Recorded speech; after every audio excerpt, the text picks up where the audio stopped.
Hello, everybody. If it's Wednesday, it's Warhammer, and that must mean it's time for another episode of Warhammer Weekly. Joining me, as always, is my co-host. I think it's Tyler this week. Tyler, I think you're the official co-host this week. How you I doing, am. It buddy? feels like it's been good, man. It's been 2 months since I've been here. It's been a minute. It has been a minute, but that's all right. It's it's holiday time. Mm. Hopefully, you spend it with kith and kin and with family, or at the very least, having some good games of Warhammer, which is, of course, the much better way to spend your holidays, as we all know. Tom's here too. What's up, Tom? Hello, friends. Tyler, you need to pull your weight around here. I've been doing like all the shows for the last 2 You have with a perfect internet connection, I hear. Yeah, it's been great. So, hey, I'm back to normal. We're good. I'm live. I'm here. Yeah. Not bad connection.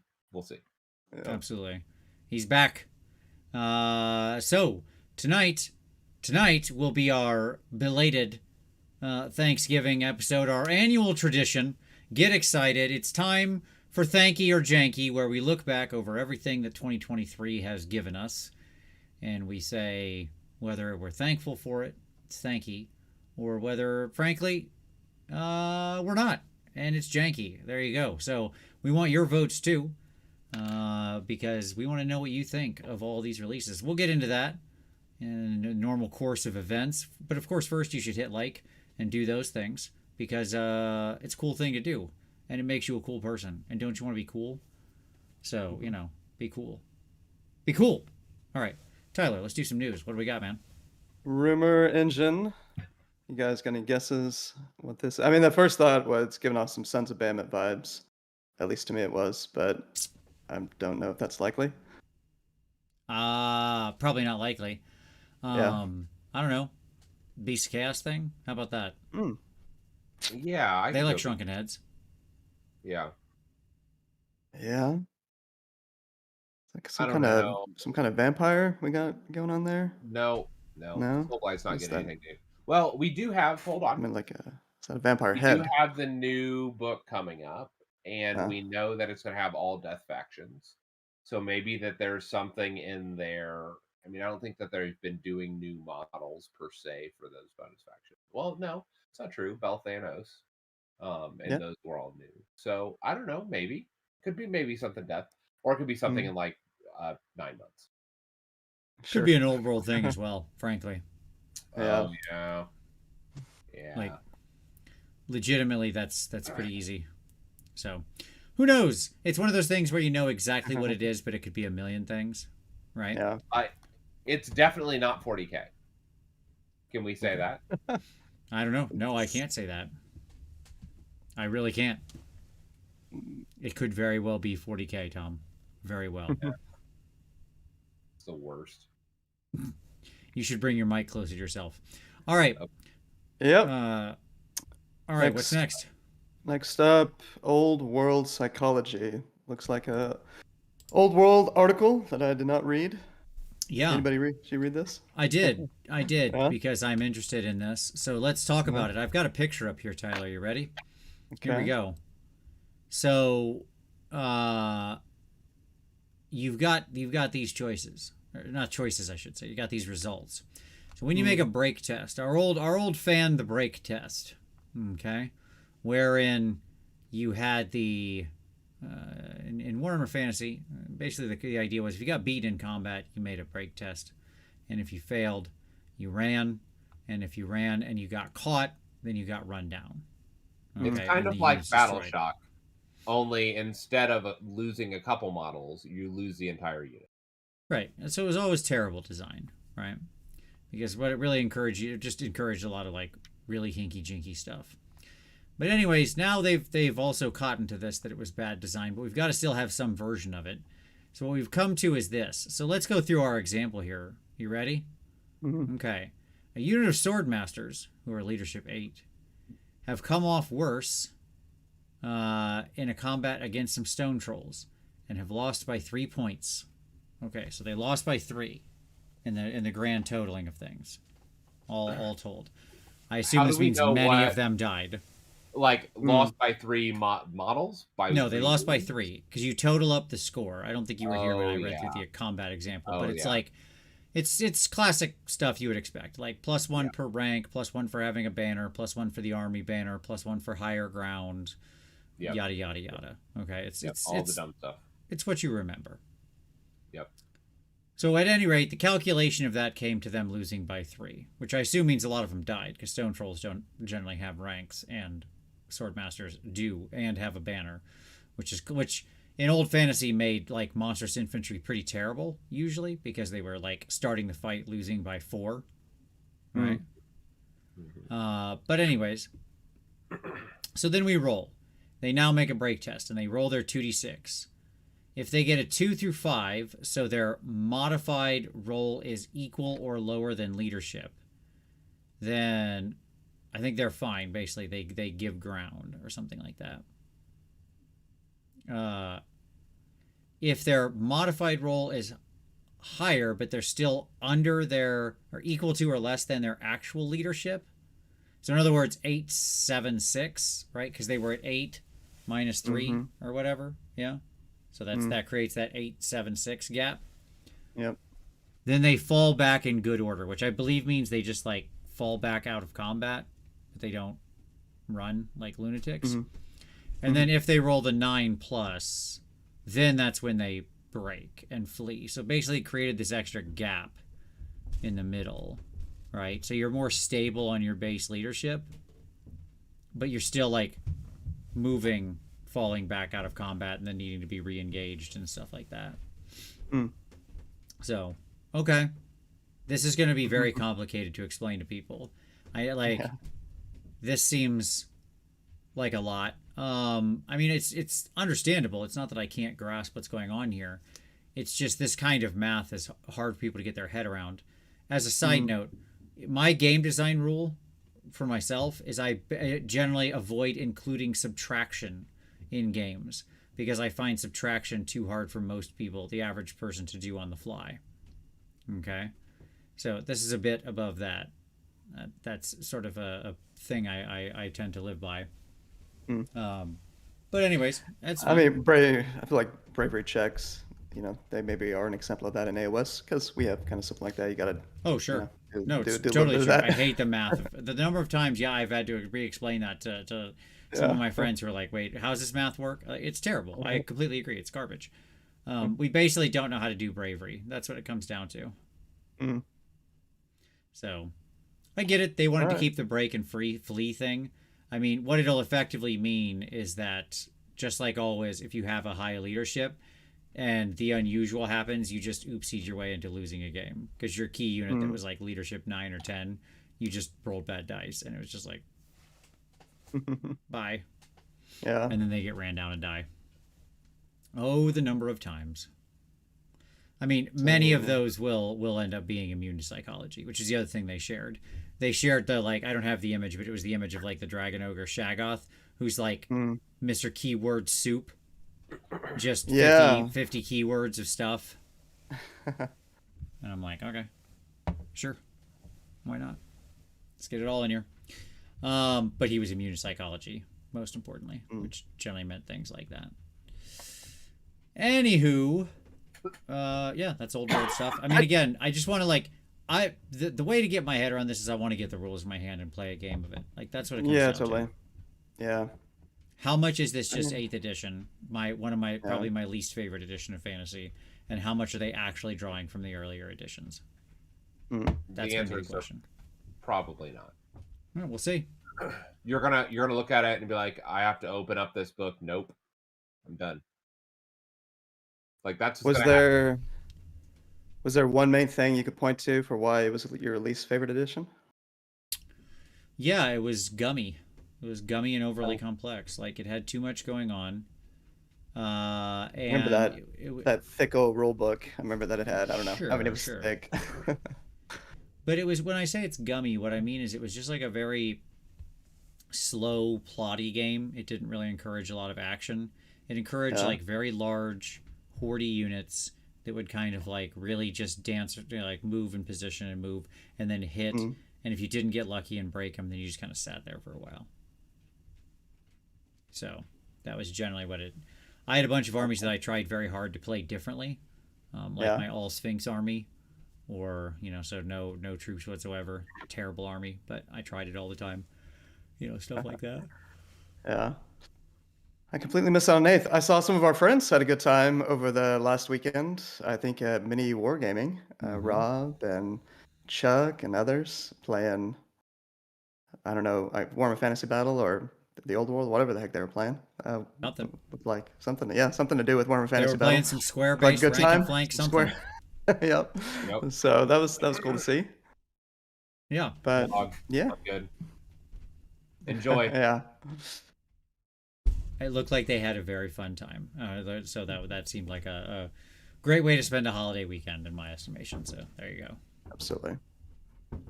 All right, we good with that? Absolutely. Okay, we've got a Flesh Eater Quartz box set on its way. That was a quick turnaround from the preview to this. It's cool to see. Yeah. What all we've got going on in this box? Quite a few different models. I love the new Vargolf. I think that looks amazing. These Cav are sweets, yeah. A little surprised they didn't get rid of the ghouls. Looks like this is going to be just another ghoul unit here. These 20 models they've got in the box, but yeah, cool box. They went over the rules this week in like the okay. model report thing, Yeah. and like those, like the ghouls in the box are bodyguards for the heroes. Gotcha. Okay. And so they seem to have some type of function like that. Yep. The Gore Warden, the flyer there, can fly high and deep strike with like any of the other units that are flying high at the beginning. Or nice. he has a spell that he can cast and grab him and any other flying unit that's nearby. Hmm. And it's a spell you cast, the Winds of Shaiish, maybe, and it picks them up and puts them it basically deep strikes them anywhere they want on the board. Those 2 units. So interesting. Yeah, it looks like there's some fun stuff. The Cav from the rules have like they turn off Unleash Hell. And they also mortal wound, like each one you roll a dice when it comes in. On a 4+, it does a D3 mortals. So like a unit of 3 might be able to drop some real mortals as well. Yeah. So pretty cool. I'm excited. I just noticed the little cards, the artwork. You guys see the artwork in that photo? Yeah, it's great. That's great. Like it's both sides. Like there's the delusion side and then the how they really are side. Yeah, it's pretty awesome. Yeah, that's cool. Yeah.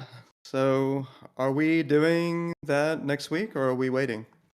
It'll be next week. Next week. There you go, That's Tom. Right. Pre-release is this Saturday. That means next week is FEC. I am so excited. I am ready for this. My body. We've already got our guest lined up for next week, so there we go. Nice. But yeah, it's gonna be super cool. So there you go. Okay. Okay, I think that's it. That's all. Let's move out of the news. As Vince remembers that he's supposed to be timestamping all of this, and then vamps to get his piece of paper. I'm gonna add. Hold on. I'm gonna add an additional element that wasn't. Okay, go for it. And just a reminder for folks, Lexington, that has the trash bash in the bluegrass. Maybe I think that's what it is. Clash, yeah. Trash Clash, I think. Trash Clash in the bluegrass. I don't know. What did we all sign up for? I signed up for the thing. Yeah. Tyler sent me the link, and I was like, "Yeah, man, okay, let's do it." So yeah, we're all signed up for it. It's going to be great. It's in April. It's going to be Lexington's first 2-day event for AOS. It is currently full, but I want to encourage folks to sign up for the wait list. There will likely be drops. There will be openings, so sign up and come join us, roll some dice, and then as well, it'll set expectations for what we might be able to achieve at the next event, so that we can get an appropriate sized venue. Nice. Very nice. Make sure you hit me with a link. I'll drop it in the show description. Speaking of things in the show description, hey, let's turn to some pick of the week, shall we? All right. So, Tyler, what would you like to share with everybody? Got a measly 2 today. Slacking. First one, very much so. So, been watching some of the coverage coming out of the World Championships. the channel Saga of Dice, Rob and company, Carson was on talking about his experience. So Carson did really well, top 10 finish with the fatties, Ogre Mod Tribes. And yeah, it was just good to hear his experience of the event. They chatted about it over a couple of hours, going into a lot of detail about the games and everything. Also, a Plastic Crack article that I'd recommend checking out with another emphasis on ogres. And then a little known battle report channel that it feels like I haven't mentioned in 6 months had a phenomenal member only game. So you got to become a member, which everybody listening should be a member of this channel. Do I have to say the name of this channel? At this point, You I really shouldn't have should if to, you want right? people to go there. Yes. Season of War. The two, well, not the two OGs, the OGs. I'm going on forever. Ridge and Jordan. Ridge playing his Gits list, and Jordan playing this Idneth list that they took to Du Bois. They both did incredibly well. Very competitive game. Fascinating game. Loved it. More of that, boys. It was Very fantastic. nice. So yeah, everybody check that out. Very nice. It's always interesting to see Idneth doing reasonably well in any setting Yeah. right now. So yeah, absolutely. Yeah. Was it a shark heavy list? Was it a shiver? It was not actually. That was, dude. It was 3x10 reavers, 1x30 thralls. I don't even know if you had a shark in there. You had a turtle, Smash King, some small heroes. Yeah, really interesting list. He went 5-0 with that list Nice. at Du Bois. So and Ridge pulled a 4-1. Gits are still very terrifying. Turns sure. out Yeah, after yes. half dozen nerfs. Yeah. Oh, we're gonna talk about that in Thanky or Janky. Don't you worry, none, son. That's gonna be we're gonna talk a lot about all of that. But yeah, no, great stuff. For my pick of the week, I'm gonna send everybody over to our good buddies Scott and John Miniac and Ninjon for the most recent episode of Trapped Under Plastic, wherein Scott recounts his journey that he just took recently to Monte San Savino, which is one of the coolest miniature painting competitions in the world that happens every year in Monte San Savino, Italy. And he went there with Roman Lapat after a sort of couple-day coaching with Roman. Seemed like an all-around amazing time. Certainly one of those trips of a lifetime kind of things to be able to spend time with Roman and then drive down there with him. So much respect. It's a great story. Seems like he had a lot of fun. Certainly it's a journey I'm planning to hopefully make this next year, to head over to Italy to do that in next November. So Nice. looking forward to it. It was nice to hear everything of what's going on. So there you go. Cool. Okay. So check it out. Linked down below. Tom, we're coming to you. What are you sharing with everybody? You're muted, Tom. You're still muted. You're talking on mute. There you go. Yep. I have an unusual share this time around. It is a Patreon for Onwards AOS. I don't know that we've ever shared it on the page before. It's Darren Watson's Patreon. If any of you that know Darren has been a consummate list builder and wonderful performer at a number of events over in the UK. An all-around wonderful human being. An Sure, all-around of course. wonderful human being. And here on Onwards AOS, it's basically a coaching Patreon where you can come and get intentional kind of like coaching on like list building and tactics and stuff like that with varying tiers. I was talking with some folks that were in it and just hearing some of the tips that they had received, and I was just really impressed by some of the guidelines that they like, just some basic coaching tips of like each game recording, like what mistakes you made that were obvious, what that are general mistakes versus matchup specific mistakes versus like target priority, and it's like scenario specific observations, like for journaling at the end of each like game that you play and stuff like that. And so just like a bunch of wonderful, just helpful tips. And I just realized, when I was interacting with folks, that it just seems like it's been a really helpful community for those wanting to kind of sharpen their game. And so I wanted to share it with everybody. Very nice. Okay. Very good. All right. Well, with that, gentlemen, let's move on to some hobby time. This is going to be supremely disappointing for me personally, but we'll talk about it. Tyler, What do you Yeah. what have you been working on? How goes the plans on the new army? Have we moved out of the planning Yeah. stages yet? Yeah. We are still, you'll be happy to hear, we're still in the planning stages. I have done Okay. some hobby. I've done some priming of terrain. I've done my first building, bona fide building, assembling, whatever word is used by Sure. you hobbyists, of models, liberators. So I'm starting out back in 2015, All right. You got it. That's which fine. was starting from the beginning. We've got 10 liberators built. So that was interesting. That was fun. And yeah, I've got my document going with various links and resources being built. You remember that AOS directory I put together I back do. in 2015? Yeah. Yeah. I mean, it's not going to be quite as insane as that, but it's in progress. So check back in 6 months from now. Okay. Okay. Joke. I'm sure that this is going to be as completely insane and overplanned as anything you would ever do, Tyler. So I look Thank forward you to very it. much. I look Thank you. forward to it eventually getting rolling. Oh, Warcoda 2.0 is about done. So Hey I'm now. very All right. Well, that's excited. hobby. That's related. That counts. Yeah, shout out to Jeff. I feel like I'm always going to butcher his name. Jeff Viscadis. You actually, Jeff joked with me at Vault Wars. It was the one name that you pronounced correctly all year. So congratulations. It was Oh. Jeff's last name. Nice. He was amazed that you nailed it. I don't know what the context was, but There you go. Must have anyway, been on like a list review show we did for Vault Wars, I assume. that's what it was. Yeah, Yeah. So Weird Knobs, an amazing, Austin Weird Knobs. I've talked about them before. Anyway, Yeah. he's done all kinds of great design work. He's helped me with the design on amazing guy.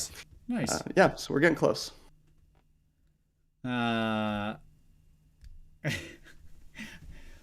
Absolutely, the Bob 288. I love this comment so much, and yes, it is very useful. So you should totally hit it. Be cool like the Bob 288 and hit like. That's absolutely okay. Maybe that's a fantastic comment. For myself, I am working. So like my hobby's actually been myriad. So first off, over the holiday weekend, I actually did a D&D marathon. So I was running the game.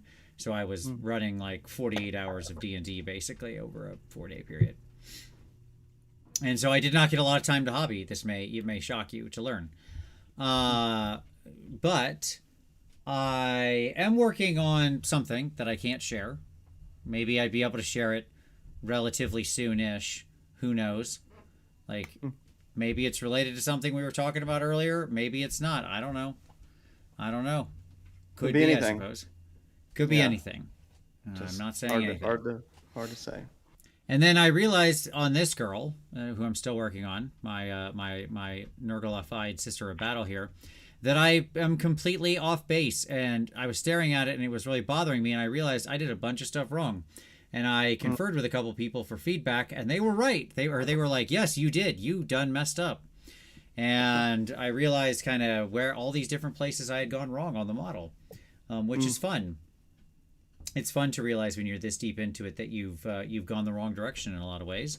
And so now I'm going to repaint a bunch of that stuff after 100 hours of work. Point here that when you get something wrong, you fix it if it's a model that matters. See if you had planned a little bit better. Yeah. You've done a little more planning. The funny part is I had planned this out. I just didn't and then upon execution realized my plan was flawed. Fair. This actually had more planning than I've generally done with models, but here we are nonetheless. I just can't win. I've also been working on our Uncle Adam and I's next game. It is approaching our first alpha test. So we've got basically the boys are all coming into town next weekend for VinciCon. Not this coming weekend, next weekend. And we're going to be running the first alpha test there. We've got the rules in a nice shape where it's playable. Got a little bit more to do, and then we'll be ready to rock and roll. So sounds like we're gonna have jobs again, Tom, or more jobs. That's exactly what this means. These guys, I'm writing a new game, and I'm like, great, I have more development to do. That's right. And Tyler's like, great, I have more editing to do. I can't stop, won't stop. Good Lord. Yep. The train rolls ever onward, my friend. It's like we're like Snowpiercer over here. We can't stop. Just keeps rolling. So it's been a quite a for not having many hobby days. I am happy that what I'm going to do, and now I've got a direction for this figure going forward. So I think you're going to see it look a lot different next week. There we go. Cool. Cygnus Maximus says, moral of the story: don't plan. There you go. Exactly. That's right. If I would have not planned, who knows? I might have made different choices. All right, Tom. What about you, buddy? How's your work been going? You and I were talking about a little planning this week. Speaking of planning. Yeah. So Tyler, when were you starting to plan your project? Like, how long ago was that? I mean, let's not be generous, and let's be generous, and say 2 months. Sui generous. Cool. So I moved through multiple armies in that time. And not only that, like in the last week, I've finished the building and basing of 100 models, maybe. Ooh, you slow down, buddy.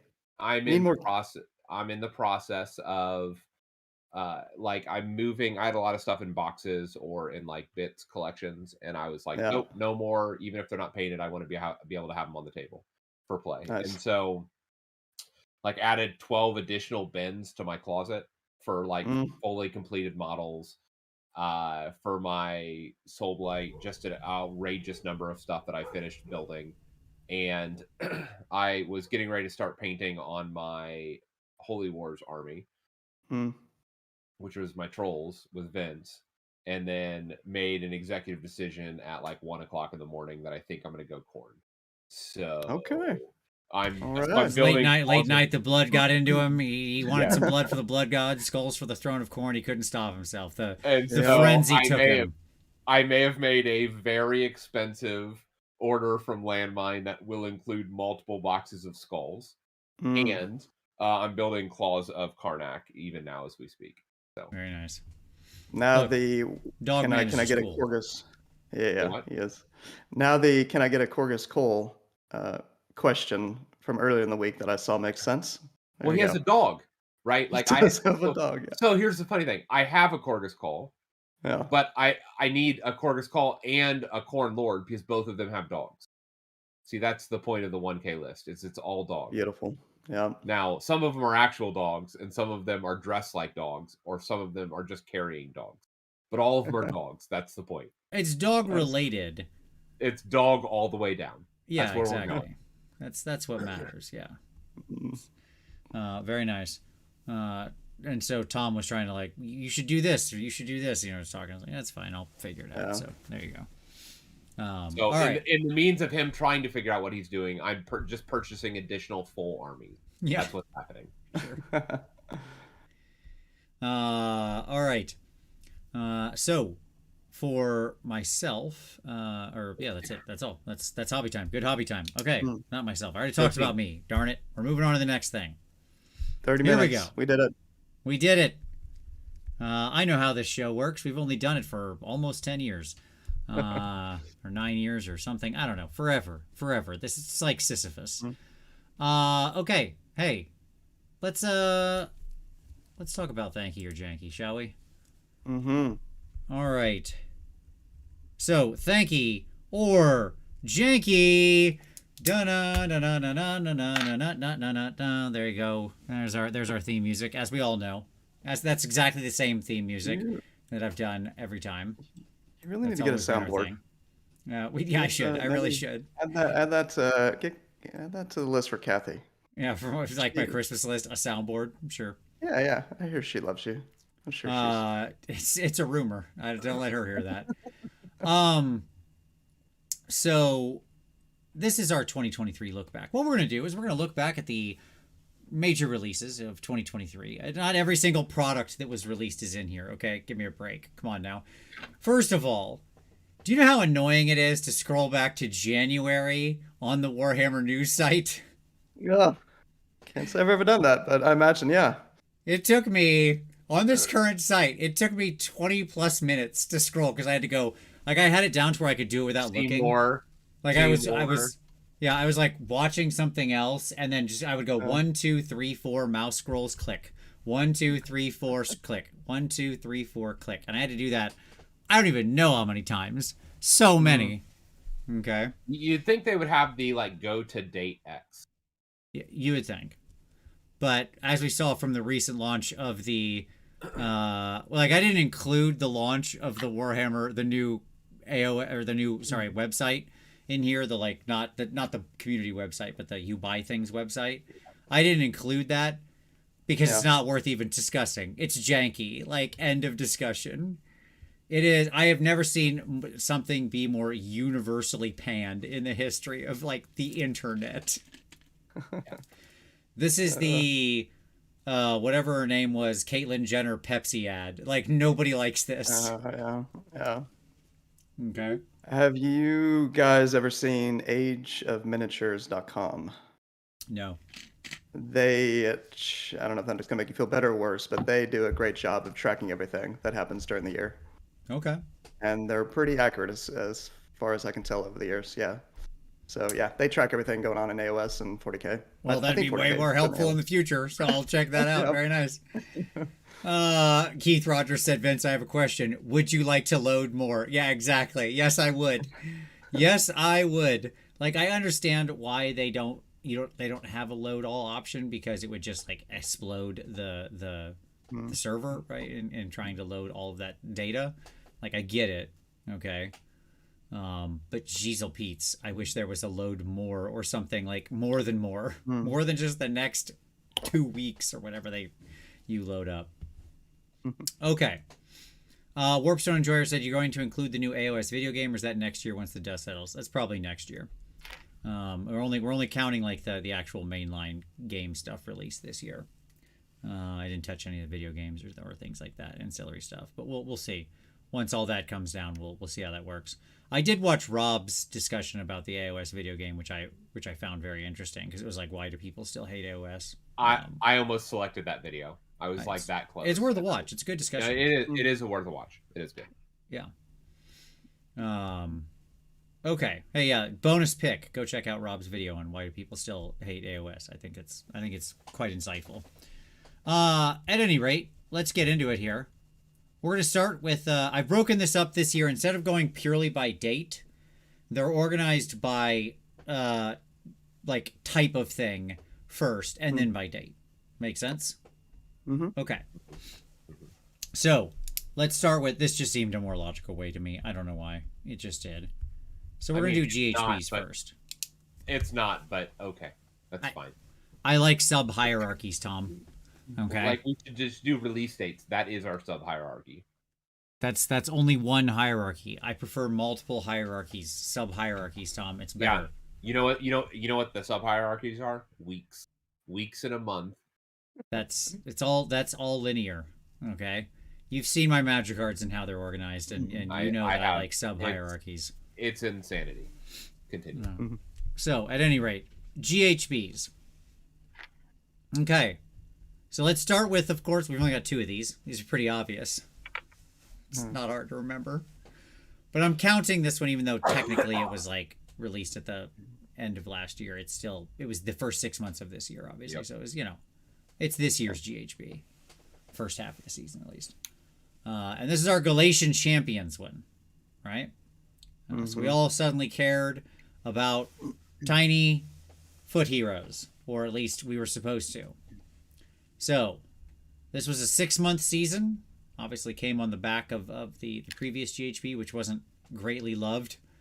To put that, let's call it, to put it mildly, let's say it wasn't greatly loved. Then we got this one, the Galatian Champions one. I'm going to be honest with you. When I made this slide, the reason I wrote Galatian Champions here was so I would remember what the heck was going on in this General's Handbook.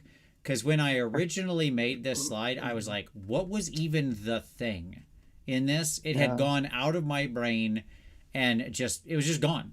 It was just gone. I could not remember anything that this season was about. Yeah, I was right. It was about like tunnel finding under Thondia or whatever, right? So you had these little 9-wound heroes and stuff. And you had your little Galatian Champion benefits and buffs and your little abilities and things. It was the foot hero GHB. Yeah, sure. Okay. So let's talk about it. What's your feeling? Tyler, start over with you on this one. How'd you like this season? Yeah, let's see. I liked it less than the other one. The one that we're currently in. Sure. A fair amount less. So we had sharpshooters battalion. Yeah, I'm just looking back here at Wikipedia to cheat real quick. We had the sharpshooters battalion. That was a thing, although not as pronounced as the bounty hunters battalion was, and the one before this one. The bonds of battle, that was amazing. I really, we've talked a lot about that, right? Bonds of battle, where they introduced Half inch and a half basically inch. 2 ranks, half inch and a half inch. Yeah, 2 ranks fighting. Often feels like that should just be a core rule, and the War Scrolls designed with that in mind, that sort of thing. You have a lot of units that were affected by the loss of that are affected by the loss of that right now. So that was nice. It wasn't too bad. As the missions we had, we still had Prize. Yeah, we Prize of Gallet. We had a number of missions that were kept from the last season. Jaws of Gallet was excellent. Ours for the Taking, great. I think Position of Our Power was pretty good. Only the Worthy, pretty good. Not as good, I mean, there think, was like as 7 good scenarios out of 12. 5 of them were not good. That sounds right. Yeah, and we're doing a little bit better, I think, in this current season than that. A little bit. Absolutely. So we're up to like 8.5, 9, 9.5. 8.5, 9. Yeah. So yeah. Okay. A few thoughts. So what's your final vote here? Are you Thanky or are you Janky? What's your voting on this one? Say Thanky. Yeah, Thanky? I mean, I do. I think it tips over to the Thanky. This is my third. I'm gonna have to get used to this. This is my very first Thanky or Janky show. I'm excited. Oh, it's really exciting. Oh man. I know. I've never done one of these before. There you go. Tom, what about you? What'd you think of this season? Janky. Okay, why so? Okay. Let me begin. First, it was a 6-month season. Yep. Trash. Okay. 2, it was all about foot heroes, and the fact that you couldn't remember it just says it all, right? Like, if somebody who talks about this game literally every week couldn't remember it, that's a flag. Like, that's at least a yellow flag on the field, right? Sure.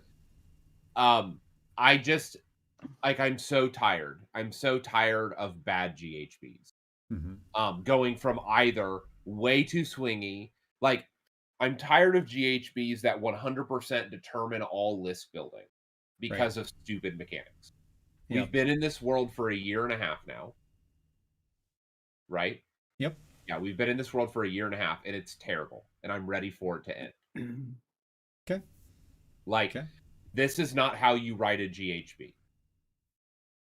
It is too heavy. It's too heavy of a design for something, whether it's 6 months or a year.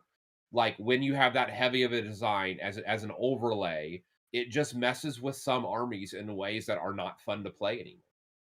Yeah. Right? Like, I understand they're giving new opportunities, but I think that it's a jank design. That's where I'm at. Fair enough. Yeah, honestly, I'm going to give this one a Janky as well. I think the 7 out of 12 battle plans that were worth playing are no good. That's a bad ratio. We can do better than that, as the current one proved. I agree with you. The fact that I couldn't remember is like a huge strike, right? That's strike one right there. And I also agree with you. These things are way too heavy. Like, I don't understand. Like, who is this written for? This is written for like a small segment of the population that plays every week and wants like a lot of churn and change in their game. Most people who play this game play like once every 3 months. They get like a couple games in any given GHB, right? And when they have to completely reorient their entire list writing and stuff like that, it just feels too heavy. I would rather see us play with a couple interesting mechanics or do something fun or introduce a couple new core battalions. Like, you can play around, but have multiple different directions going at the same time, right? Where it's like you get some interesting encouragement for this type of thing, and strat A, strat B, strat C, right? New ways to explore those 3 strats. And then you could lump it under whatever narrative collection you want. I just tend to agree with you. I think this one was very forgettable, is what it comes down to. Nobody actually likes foot heroes. We all just took a bunch of them all of a sudden because we were like ridiculously incentivized to do so, right? Yeah. And it shaped and defined list building because of it. Yeah. So I'm with that. I'm with that. Okay. I like foot heroes. Sure, sure. I mean, Do you act too. like? Here's a question. I want to let me explore that for a second. Okay. Sure. Because I actually really love foot heroes too. Okay. Yeah. Like I was being a bit hyperbolic and sarcastic. I think a lot of foot heroes are like the coolest heroes. As a Skaven player, I mean, this is like a gray seer on the cover, right? Like Yeah. my life is little tiny foot heroes, and I generally love those guys. But do you feel frustrated by them often in the game for what they accomplish because of the sort of fundamental rules of the game and how they work, when they're not just purely a utility buff hero? Yeah, I think so. I mean, part of that is because you go to a tournament and you may play 2 out of 5 games where area of effect damage, power projection that you have no answer to just takes your 5, 6 wound heroes off the board. Just And wipe that's them. that. Yeah, it almost feels like at this point in the game, they all need a 3-up bodyguard to have. Right. Yeah. I mean, if we're going to have 4 or 5 Night Vexlors or 4 Night Judicators or whatever the hell is going on, but there's a fair amount of that in the game right now. Sure. And yeah, so it's not a fan of that, but yeah. Yeah, we I get handled what the you shooting guys- problem that these guys can't Yeah. be picked off anymore easily. But the reality is, you weren't targeting these guys, most foot heroes, for assassination with like your long strikes, unless they were like the super utility hero that was going to enable something, right? The utility guy that's going to do the 3d6 cast and give them 3d6 run and charge or something like that, right? Okay, like the Chaos Sorcerer Lord needs to die because he's a linchpin, giving out Eye of the Gods and giving out, run and charge or whatever, that All kind of the stuff, buttons. or whatever. You can pick your utility thing that's like good enough it's worth killing because it's a linchpin, right? Yeah. And now we've switched over to a world where a lot of these guys just like incidentally die because they just get kind of wiped out by AoE effects, and I'm like, oh, that doesn't feel good, Yeah. Yep. So I yeah. mean, yeah, it's a little. I fully am aligned with what you guys are saying, sort of structurally. Like, And let me be clear. I get that. I like foot heroes. I do.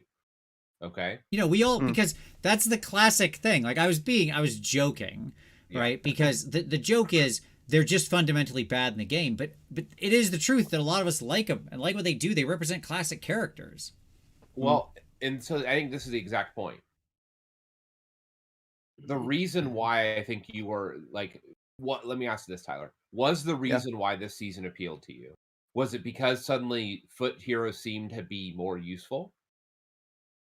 And if that's the case, is it that the season is good, or that the base design is bad and the season had to overcompensate for the base design? Sure. Yeah, I think it's more the latter. Yeah. Yeah, right. Also, a it lot of didn't my- make them good in like utilitists in the game. Sorry to jump in, but I just really want Right. to, No, you're to right. strike You're on that. It made them. You took them because there was like multiple battle plans that you might run into where they were necessary for scoring or whatever. Right. Right. That was why you had them. It wasn't like they suddenly, now they're good in the game, they can go fight and be okay. No. Like, Yeah, I mean, yeah. outside of the battle Like, plans, they were exactly as functional as they always had been. Yep. And that exactly makes my point, right? That is my exact point, is that the season was too heavy and it forced everything else. Like it forced your hand into this stuff, into list building, into all that. And it's just like it's too heavy design. Yes. Uh, For the general audience for the nature general of this, or audience, the broader leaning audience on nature of this. under design, leaning on spaces that are under designed already. Like, Yeah. let's just fix those base things rather than try to do this overlay that's gone in 6 months. Yeah. Sure. Yeah. Yeah. There were a few things I could point out. Yeah, anyway, we don't want to. I know we got a lot of things to cover. We but, got a lot of these. Yeah, let's keep going. yeah. Speaking of it, the next General's Handbook came out in the middle of the year, obviously. We're in it right now. We're in it to win it. And we're in this season until, obviously, 4th edition launches next summer. And this is the Primal Magic Dice season. This is our Magic-y Magic season. Magic. Okay. So, Tyler, let's start with you. Current season. How you feeling about it? We're in it. So, like I said, yeah, this has been my favorite of these 3 seasons that we've had. Okay. I think we've had 3 of these, I believe, if I'm remembering Let's say correctly. yes. And why? Really like the all sequel. I enjoy the magic mechanic. You and I have had, in particular, have had a fair amount of conversation around it. You're not the biggest fan in the community of Magic, I think it's fair to say. I like the system that they've designed. Broadly speaking, I'm sure there are ways it can be better. I think the primal magic is fun, creates for interesting moments. There is certainly magic that's relevant in the game. It's not all anti-magic. There's this, I think, meaningful yin yang that has existed this season. Broadly speaking, again, there are edge cases that you can point to. Maybe Zinch is being impacted Yang. too much. Ossiarch Bone Reapers and Null Myriad. Exactly. Yin, Merciless Blizzard. There Right. it is. Yeah. There's your yin yang. Yeah. This was the best set of battle plans that we've had of these seasons. Yeah. 3rd edition seasons. And yeah, I've really, for the most part, enjoyed this General's Handbook. And then I'll have a different opinion when we get into some of these Battletomes. That's fine. That's fine. So you're coming down Thanky Thanky on this one as well? Okay. Yeah, I'm trying to Tom. be positive here early No, because I know what's we got coming. it. That's fine. That's fine. Tom, what do we got? Janky. It's trash. It's all trash. Same Like- reasons as the last time, but not Same 6 reasons, months. like- It's at least a year. But here's the funny thing.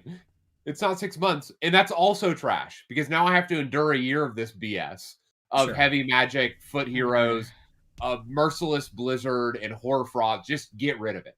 All of it is super heavy design, and I hate it. You know what? We went to Holy Havoc, and I was like having a fun time until I realized that they were still playing the rules with Primal Dice, and I'm like, I hate it. I hate all of it. Get rid of all of it. That was the most unfun part of the event. Was the stupid, all of those things that were just so heavy that you either had to have them or you were crippled without them. Yeah. So this one's interesting for me because positive column. This one's really going to be a tough one to balance for me. And because positive column, I do like going back to a year GHB. Like regardless of whatever, these should be a year long, right? That's Sure, I think and I we can agree all with agree that. with that. Yep. I would Two. say a year long with the need for a 6-month battle pack or battle plan expansion. We Fine. need Just so basically tournament doing players have something different to grind on. tournament And I'm fine with players. that. We Yeah, talked about it exactly. before. There should be an Yeah. event pack PDF release at the middle point of the year that's just got some additional battle plans in it. 6 new battle plans, something like that. Yeah. Boom, bang, good to Great. go. Keep the tournament Basically, grinders happy. Yeah, why I'm doing War Coda. Yeah, Just absolutely. fill that gap. 100%. Yeah. So that's number one. Number two, I agree with you completely on the battle plans. I really do think there's 9 good battle plans in here. And I said 9.5 because there's even another one that I could play it. I don't totally hate it. There's really only 2 that I truly despise and think are basically non-functional. So Yeah, I mean, anyway, we could quibble about that. I heard plenty of players from the championship who say that they were happy to play all these. I'm not sure there were many who were not happy to play Frigid Zephyr if they have a shooting army at the World Championships event, but Sure. anyway. I'm more thinking of the 2 towers but sure, okay. That's fine. Yeah. Yeah, most of them are good or functional. Yep. So that's all good. And that's the bones of this GHB, right? When we're really thinking about it, the battle plans are the bones of the thing. Right. I think your experience with this GHB, to be completely fair, is, and this is exactly what Warpstone Enjoyer said, and I agree with you. How much you are thanky or janky on this book is almost completely in how much you like Magic in AOS. I'm gonna push back on that. While I agree that it may map to some degree with Magic, you hate Magic, you hate this GHB. I love Magic. Traditionally, I've done quite heavy Magic lists. So much so that whenever I play, you're always like, Magic's stupid. Why are you playing with Magic? Right? Magic is dumb is my catchphrase during every team tournament we go to. Yes. Yes. Okay. I like it. And I still hate this GHB because it forces, one, not every army is good at Magic. So not everybody gets to play in this space. Some people are privileged players to play in this space. Sure. Right? Not everybody has plus cast wizards or rerolls or or good foot wizards that are not unique characters that are under 9 wound. People who could Right. just reliably get at Hoarfrost without, using primal magic dice, people, That's et exactly cetera, right. et cetera. Yeah. Yeah. And so that's the challenge. Like, that's my frustration, is that, like, it's highly dependent on what army you're playing as to Yeah. how much you can actually monopolize on this. And you can't control that. And so for a year, you're just in a bad magic army, right? Yeah. And so you have to suffer through this while everybody else gets to play with these new toys. So, like, it on one part of it is, yes, do you hate the magic system? If you hate the magic system, you're gonna hate this GHB. The other half is, depending on what army you're playing, Sure. will depend on how much fun you get to have. Yeah. Yeah, as someone who right now plays and really prefers playing a lot of non-magic armies, right? So I play Iron Jaws without the caster because I think the caster's dumb. He's not wearing armor. I didn't get into Iron Jaws. I didn't get in the Iron Jaws game not to get dudes coated in steel. Okay. Or plays Suns or stuff like that, right? I don't run a lot of wizards. And so like I just feel like I'm not participating in the season in a big way. Right.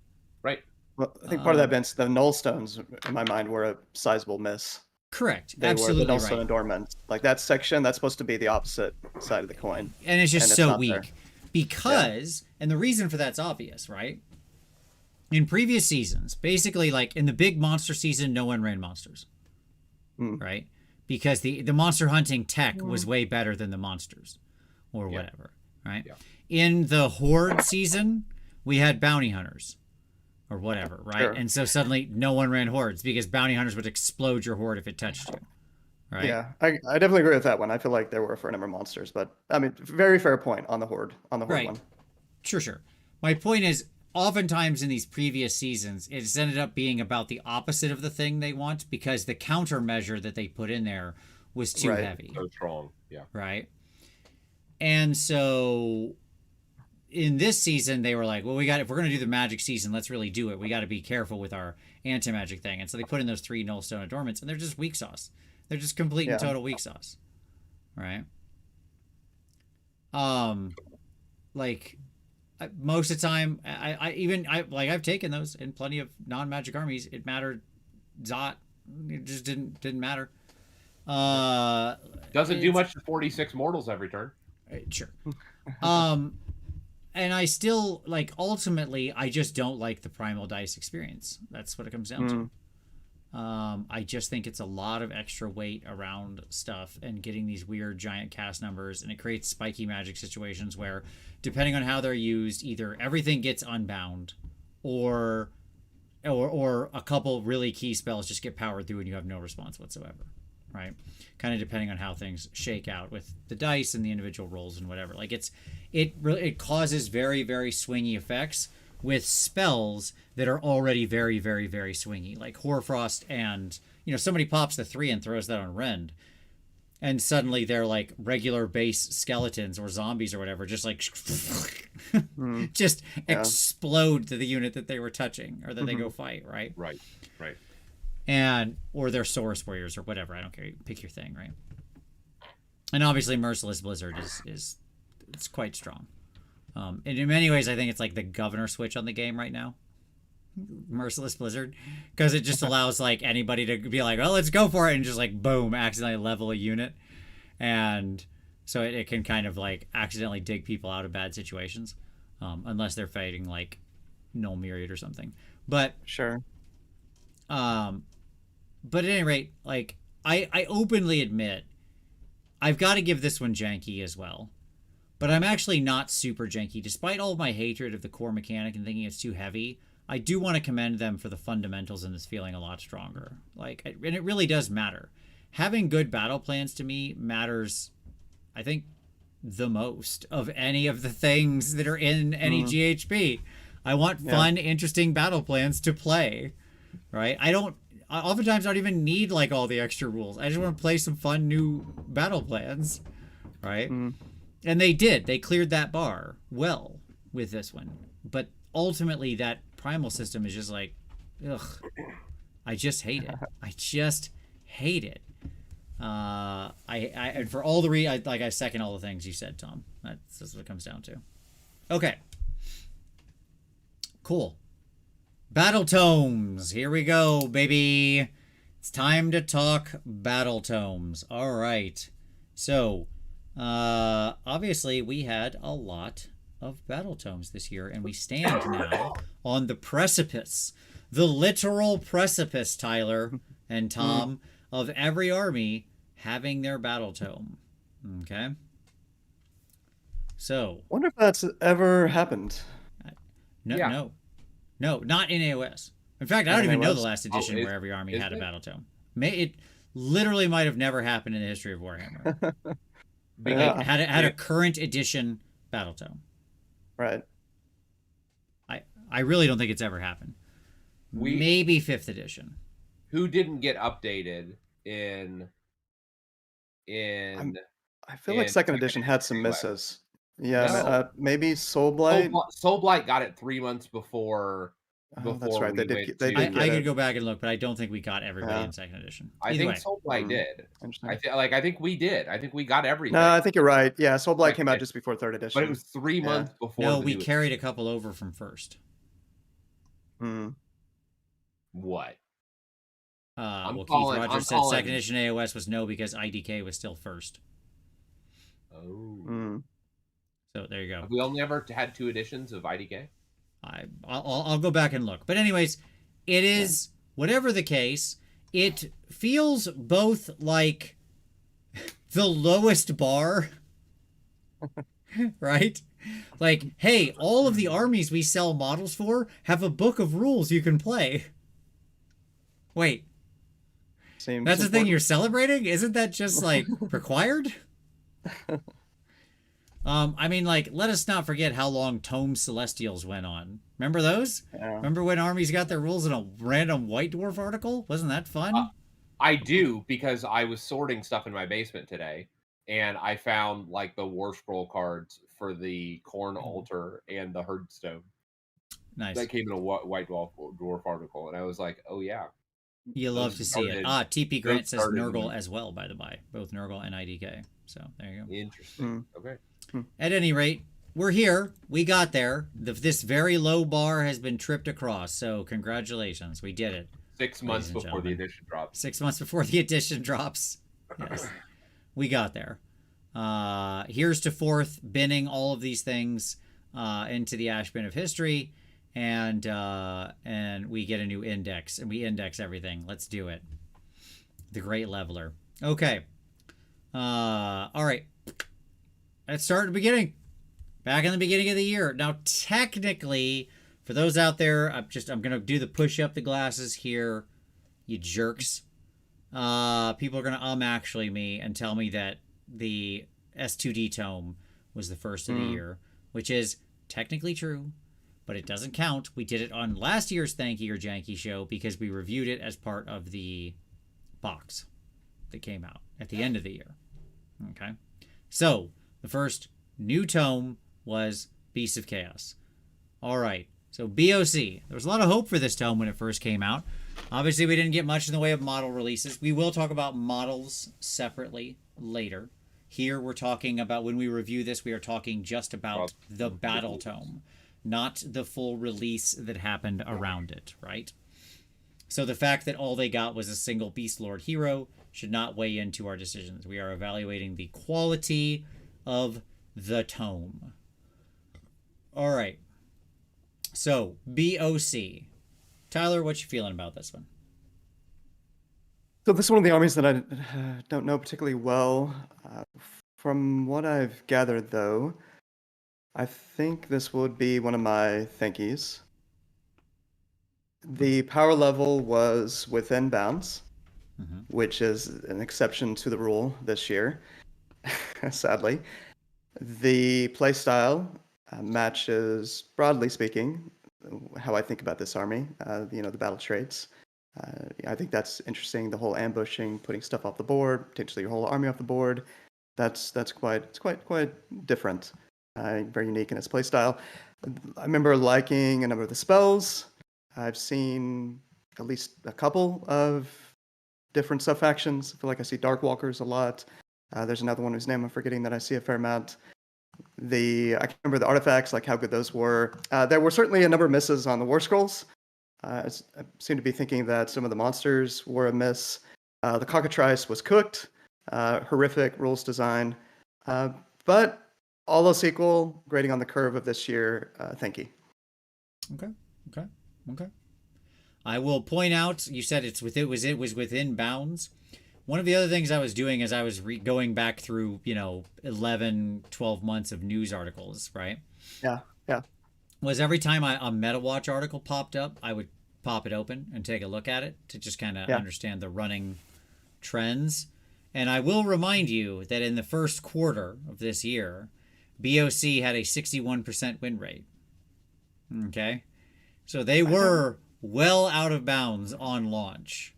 Now, all armies are going to get a little high up when they get a new book, just because a lot of people go and play them, and people don't know how to react to them and their new rules, and they don't have the experience, the muscle memory built up of how to deal with their tricks and stuff like that. But they were definitely they were the number one army after this book launched. Like you said, it's always hard to judge when it first comes out, especially when it's such a different play style. And now later in the year, they would fall back within bounds through both some nerfs through battle scrolls, but also through points adjustments and through just other things coming into the meta that were quite effective at hunting these guys. It also generally felt like, I don't have the data to back this up, but my feeling, and you might know, Vince, this is generally accurate, that this army was not particularly that popular. That not a lot of people were playing this army. Again, you kind of grading on the curve, whatever. The number of the players who were playing it, as often happens, right, when playing an army that's not played a lot, are excellent players. So your Noah Singhs, your the Owen Jacksons of the world, playing this army, doing well with the army.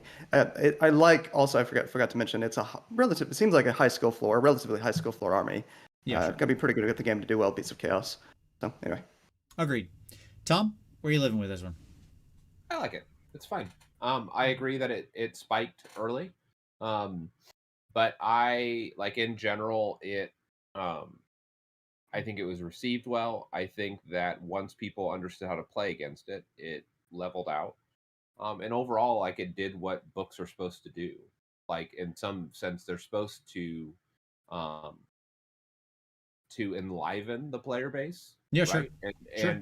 And to present new gaming experiences and challenges. And so inevitably you're going to have that you should have a peak after a book release, and then it should drop off. That should be a normal part of the graph growth. I don't know that it should peak that much. It jumped up 20 points, but nonetheless, I take your meaning.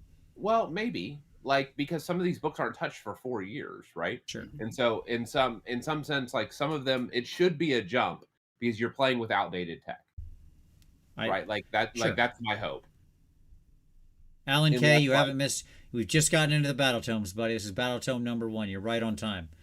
Hit like for being here when you are. That's what I'll say. There you go. All right, go ahead, Tom. What I'll say is this: I don't I think that this is a pretty standard vision of what book releases should look like, and the experience. And I was content with the Beast release. Okay. Yeah, one thing, Tom, that I feel like needs to be mentioned is we saw a lot of play this year around Bulgors. A lot of Bulgors in list building. I was going there. Okay, all right. Yeah, the relative lack of variety left a fair amount to be desired, I would say, when it comes to list building. Yeah, but relative, because it's pretty Dragon Ogres previously, right? It was Dragon, well, which is also not great, and then they fell off a cliff. Yep. Yeah. My issue with this book. So overall, I'm going to give it a Thanky as well. But I think this one's just in. This is my 51% Thanky. Okay. Mm-hmm. I think it was a good book. I think it did have some good design in there. I think from a casual army perspective, it did open a lot of interesting doors as far as play styles and stuff like that goes, and that's to be lauded, right? And I think they did a good job of capturing the feel of the thing. I think the entire Bulgor section is overcooked. The Doom Bowl and the Bulgors are overcooked in what they can do, and frankly, they've been a crutch. These guys would be back down. Drop those 2 units out of the tome, and this thing's down in like the low 40s. Oh, probably. sure. Yeah, it's a Blitzbarb Archer type situation Right. that we saw with Slaanesh recently. Yeah. Oh, we'll talk about it. We'll talk about it. Yeah, I mean, it's a crutch, right? Those two units are propping up this tome competitively. And so that kind of like poor internal balance, like, you know, Cygor calls and I'm like, new phone, who dis? Right? Like, immediately, like, and we could go on. It's not like that's the only one, right? I mean, there's like, we could pick 10 different scrolls probably in this book that are like that. That's a real shame. This isn't that huge of an army. Right. And so I think that's a challenge to me because capturing and opening up playstyles for casual players is my number one most important thing with a book. Okay, like having it be obvious there are multiple venues of fun ways to experience the army.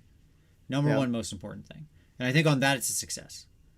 My number two metric is it well internally balanced where all of those lists actually feel like you're not just doing something for funsies, right? But you're actually like, it's not just for the memes. You actually have like some chance. It doesn't need to be wildly competitive. I'm not asking to 5-0 with all these different options, right? Just that you feel like you're in the game. And I don't think it hits that bar, you know? Very fair.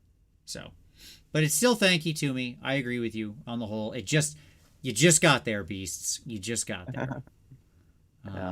Okay. Next up, Gloom, Spite, Gits. I'll go first on this. Janky. Janky. Say it with me, folks. Janky.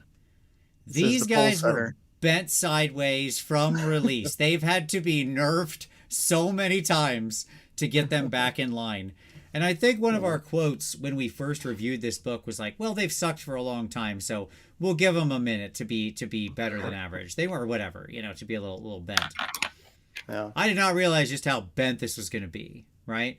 These guys, by the way, in the MetaWatch article following that, like where you had the Beasts one, then you get the one with the Gits in it, you know? Yeah. And it's like, whoop! Yeah. Like the Gits just rocketed to the top of the charts, top of the pops, baby. And they have remained a menace. It took so long to get them in line, and I think we're probably finally there. Like we're there, but they still have some real strong stuff. I'm glad to see that my outdated one book old 4-year-old prediction on Boingrot Bounders has finally come true. Absolutely. Yeah. You know, just like stuff like that. I know they were bad before, but the belief that they then deserve to be broken is what gets us into this bad situation, guys. We can't have that. Books shouldn't be bad. They should swing to be competitive and interesting in the fat middle, not broken. Because then otherwise what you have to accept is that the next book should suck. Because that's the appropriate payment or penance you have to pay for overperformance. All right, and I don't want I don't want the pendulum. Sorry, this is a pendulum. I don't want this. Right, this is the thing from the top of the piano, metronome. I don't want the metronome. Okay. Spoken like a true Slaanesh player. Yeah. Yes. So at any rate, there's my rant on Gloomspite. Like it took so much to hammer this book into like not busted. And it's still really strong. Yep. Very strong. Yeah. I like squigs. I've liked squigs for a long time. I called out the squig herd and just the raw meat that was that ridiculousness. I really struggle to give it Janky. Like it was. You can have your own opinion. You don't have to have mine. Like I'm gonna say I'm Thanky for the bouncy squigs. Like I just love it. I love that they're useful and they're good and they're competitive and viable. Now, yes, they maybe a little bit overtuned, but I'm Thanky for the book. I really am. Just a little bit. A little bit. Fine. I mean, we can put a flag in the ground here and say this was the beginning of a dark time of Battletome releases. Certainly, that is true. The Herald. Yeah. Yep. The Gloom Spike hits came forward as the herald of real dark times on the horizon. Oh God. I Uh, mean, yeah, Vince, you said about everything. I mean, I will say the variety of compelling war scrolls is off the charts with this battle tome. yeah, Love the variety, love the rules design. There's so much to praise in the rules writing. In the point values, that's another issue. When this book came out, maybe we didn't need the Forp rally. That's been an ongoing bugaboo of this show for a while. Uh, but in general, we could quibble about some other things, like maybe the contesting from 9 away with MoonClan introducing that mechanic to the game. But yeah, in general, huge fan on that front with the nature of the rules writing. But yeah, it was just completely busted. And it's still like try going up against 2x15 bounders and all the tools to buff them to the 9s sure. and more, and see if get double turned by that. See if you can stand up to it. Like the army, will still push your poo in really really good. Yeah, they still slap in like in a way that feels, I don't know, insane. Yeah. And the recursion also, like the recursion. Yeah, I mean, mechanic this is adds so the much to army this. that finally we had to fix rally for, Yeah. right? Because it was just like so obviously broken right out of the gate. It was just like, oh, if we don't fix rally, this game goes off the rails. Yeah. Yeah. Because we're letting 3 units 4-up rally, which is just Right. madness that somebody wrote that down and was like, yeah, this is fine. That checks Yeah. out. Yeah. So, okay. Cool. Oh, what's your vote, by the way? Are you Thanky or Janky, Tyler? You coming down on the Jank side with me? 100%. Yeah. Okay. You guys are just so negative. That's all. Yeah. This must be a jank heavy year for me. I'm like Yeah. 3 for 4 on the jank side. All right. It's only gonna Uh, get worse. yeah. Okay. Caradron or Caradron or however you want to say it. Overlords. K-O. Tom, you're going first on this one. Yeah. It's so funny. You talked about fundamental changes, right? And Yeah. one of the things that we saw with this KO book was a fundamental change in how Endrin Riggers, and even how some of the mobility worked. And I like, again, barring like the super brokenness that we experienced later this year, Yeah. I think that it was largely working correctly. Like, I don't hate where they were at prior to the Thunderer apocalypse. Sure. And so I'm thanky for this new version of the books and the willingness to revisit the base formula, like throwing Endrin Riggers, throwing Wardens into boats, like that's new. Like that's a new exploration, moving some of this stuff into Changing the way you fly high, changing all of that stuff. Yeah, like they're willing to play with mechanics. Like, even though it wasn't my KO, right? It was still KO, but it still felt like KO. Sure. And it still was a viable play. It introduced a viable play style, a viable set of explorations for that concept. So I was thankful for it. Yeah. Mm. Tyler? So, I haven't played against this army enough this year. Kind of funny to say that. Not that I necessarily want to get shut up more by 30 Thunder. Would have wanted to get shut up more by 30 Thunders, but my impression of the army has been I would have liked to have seen another pass at simplifying its rules. It still feels too overwrought to me, at least my perception of it. So, for example, still the way that the embarking and disembarking and the special sort of edge cases that they have to account for. Just that's a long conversation. Like, how do you simplify all of that? But in general, facing against this army, it just feels like there's a lot you have to try to understand, wrap your head around. You've got articles and amendments and footnotes. You've got everything else that we have: command abilities, command traits, blah blah blah. It seems like it's too much complexity going on. That's a little overwrought. So that was one thing that stood out. Again, Tom mentioned. That way, though. Like, let me point out that that right has always been there. Yeah. So where I mentioned the Thunders issue, we don't have to hammer home that one. Complete Catastrophe, Fort Rally, they're still really good.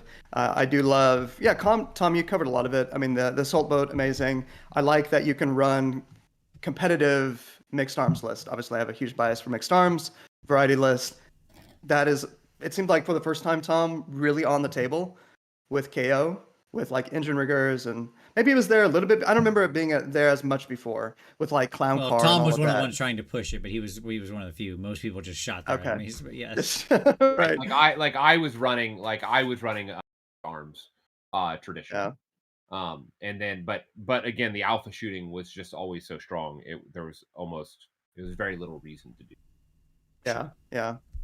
A lot of the heroes are interesting. You know, this is another Battletome, a good example of what they've been getting better at, which is making these various heroes notable, particularly from a utility standpoint, you know, worth considering. So I thought that was pretty good. Not all of them are hits, but certainly more hits than misses in my mind, from what I can remember.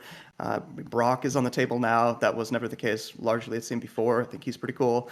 Thank you, Janky. I still got to go Janky because this book was a busted disaster when it came out. Like it's very strong. It was very was- strong, and then KO have remained really strong throughout much of the year. Yeah. I will still go Thanky on this one. They did bust the numbers. They were outside of the fat middle on launch. They pretty quickly got reined in and fell down. Yeah. I do think it's always harder to balance a shooting army, and like the 40k army in AOS is always tougher to balance. Ultimately, I'm going to come down Thanky on this one because I respected that for basically with the reasons that they gave, that Tom gave, of like, I respected that they tried to like, okay, let's rein in some of this like fly high nonsense and disengage and stuff like that. And they tried to put the right controls in there, and they relatively quickly got it under control. I mean, it's again also much worse natural predators entered the meta that knocked this thing down a level, but nonetheless. I think it's a really strong book. I do think it was too strong. Agreed, Tyler. But the other stuff they did in there was interesting enough that for all the reasons you mentioned, that I still come down Thanky on it. But I get it. Yeah, that's fair. Do you find, Vince, like this? I don't know if I communicate that very well, but I gotta say it's like actually playing against it the number of times I have, it doesn't feel as overwrought, the actual experience of playing against it. But just when I'm trying to get my head around all of the different what does this rules, army do? How do I counter it? Is really hard, right? Yeah. It's like it has so many weird things going on that interact with the game rules in weird ways that you just have to like know their army almost as well as they do to play against it. And Kual says part of the book strength was the bridge. Was Bridge, right? And Bridge being more broken than KO was. Sure, I mean 100%. And once Bridge got reined in, that also quite strongly adjusted them. Another reason I hate endless spells, and just wish they didn't exist. Because the number of times we've gotten broken builds just because of some silly on the spell like Bridge is too many to count. Sure. Okay. So, but ultimately, I think we're going to come down 2 Thanky and 1 Janky on this one. All right, fair enough. Okay. Some mixed reviews. Next up, Blades of Corn. Okay, the Blades. Tyler, I know you've got some strong feelings on this one. Well, I might surprise you. I mean, I actually would come down Thanky on this Battletome, and I would hope that was clear when we did the original review. I had one main issue with this Battletome. Murderlust. And it was obvious what the issue was with the battle. Yeah, it was Murderlust. It was Murderlust. It was still Murderlust. It's always been Murderlust. Yes. And I still feel that was a reasonable position to have. Original recipe Murderlust was a little overcooked. The Battletome itself was quite amazing. Yeah. There again, a wide variety of interesting war scrolls. I'm a Johnny, like Tom at heart, so I like the Johnniness of the events. You maybe would like to see a little bit less Johnny. Similar. A lot of the heroes are interesting. Multiple directions you can go with the sub factions. Playing against them has generally been an enjoyable experience once Murderlust got reined in a little bit. And so I'm actually pretty thanky on this one. I think it's a solid, very solid Battletome. Some of the points, again, a running theme. Some of the points have been off. I think that's been helped a little bit. yeah, this book was quite strong and remains quite strong, but it's within the where it needs to be. It's right there in the fat Yeah, middle right now. basically this stayed within bounds the entire time of its existence. Yeah, yeah. Okay, Tom. I've been spending quite a bit of time in this Battletome recently, as you Yeah. might imagine. And actually, I'm a Thanky just out of the gate, Mm, because it and what I'm thanking for is that the redesign of some strategic subsystems were just such a big deal, right?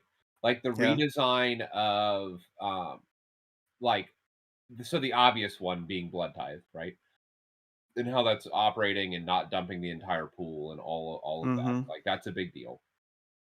But I would say even more than that, something as small as um Locus of Fury moving Mm, to being a ward save for demons to let them close the gap.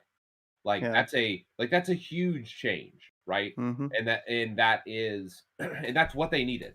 They need to Yeah. live long enough to get in and punch people in the face, and it did that. Mm-hmm.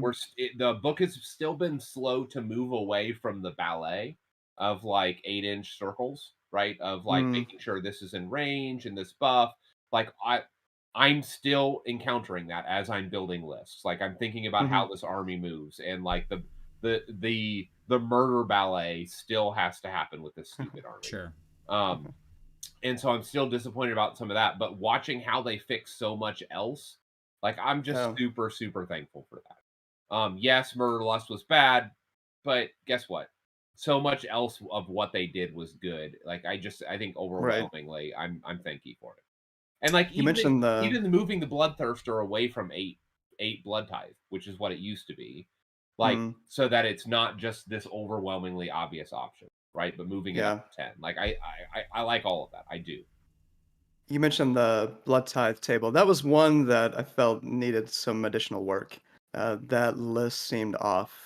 Some of the elements on that list, like the classic thing. Vinci made this point in a different context. I'm trying to remember what, but the cost of endless spells.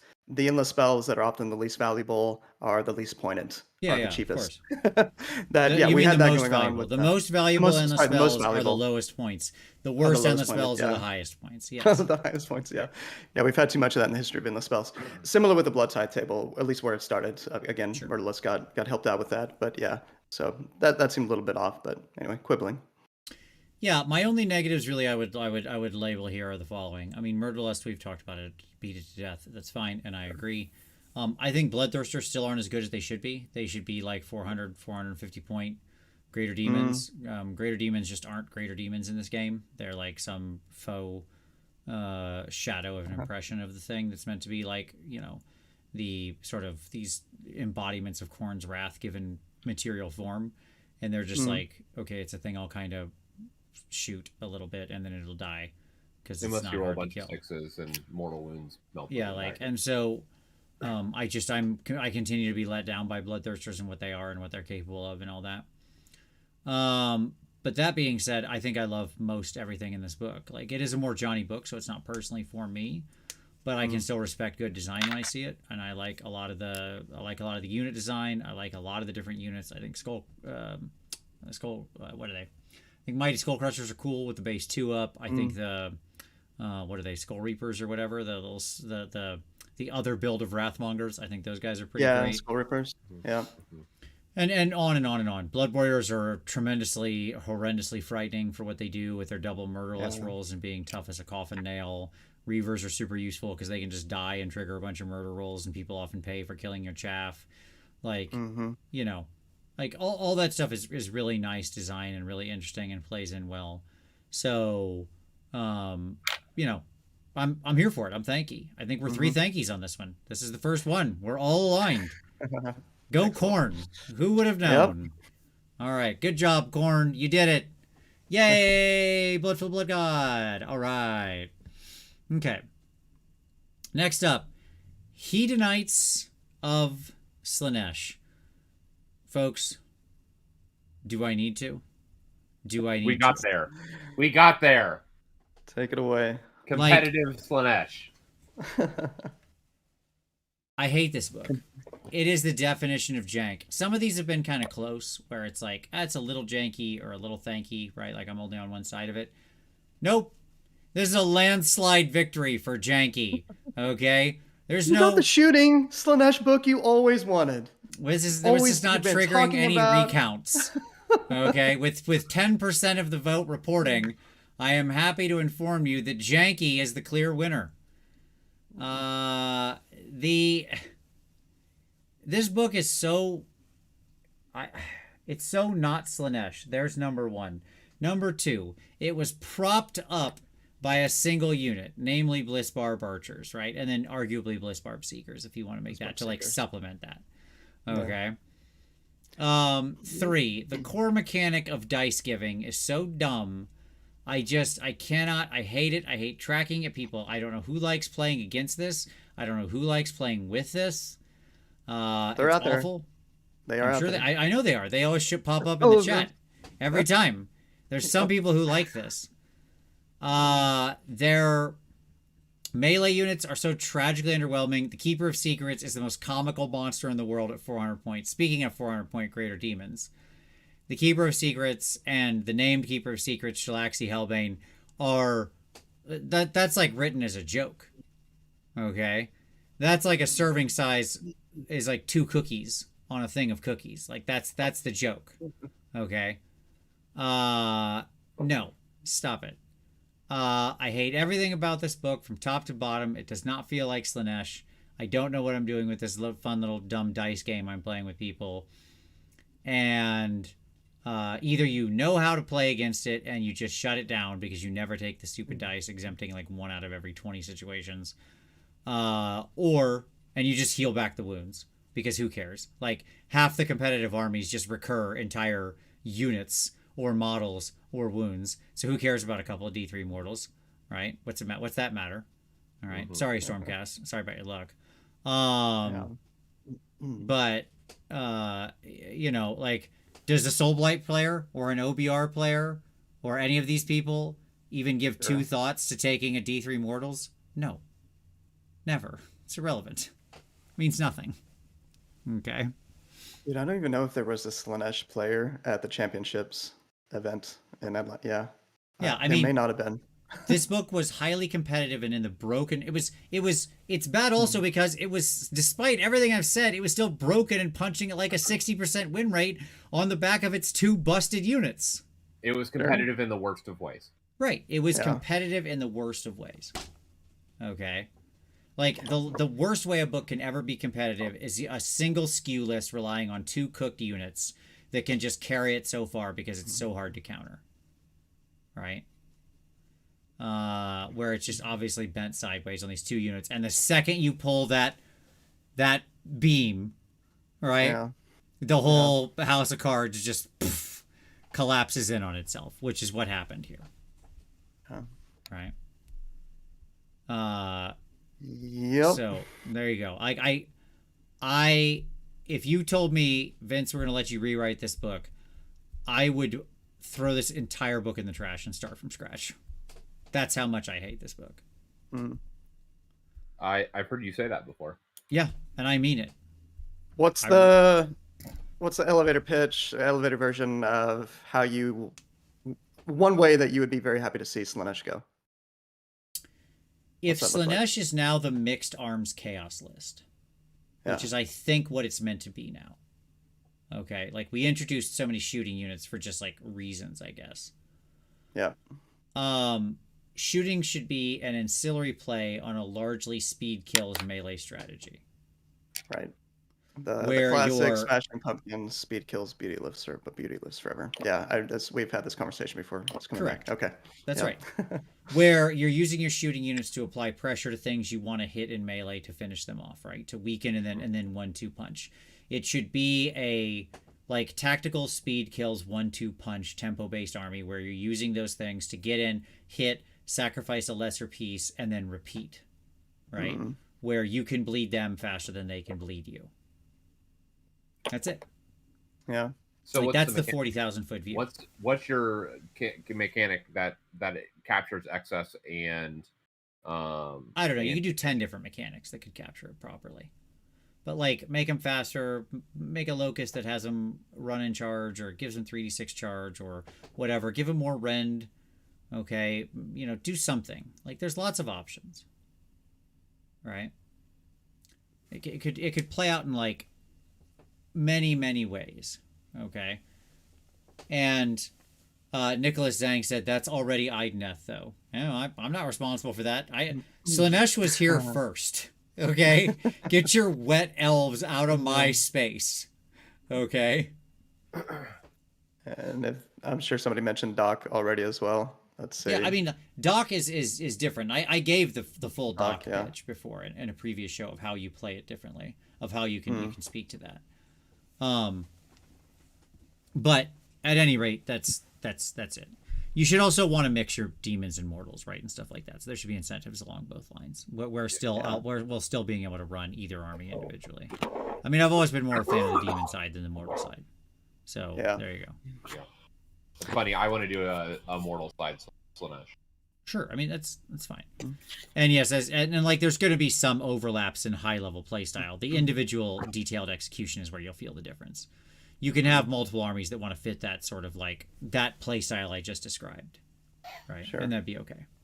Because the execution of like this particular units you're putting on the table and exactly what they're good against or bad against will vary. Yeah. Okay. There you go. I mean, I welcome alternative opinions. Tom Adamuchi, I'll happily join you though on the jank train. It's fine. Like it's jank. Like I don't contest. Other than to say that like we got there, folks. Bliss Barbs. I've been calling them for a while.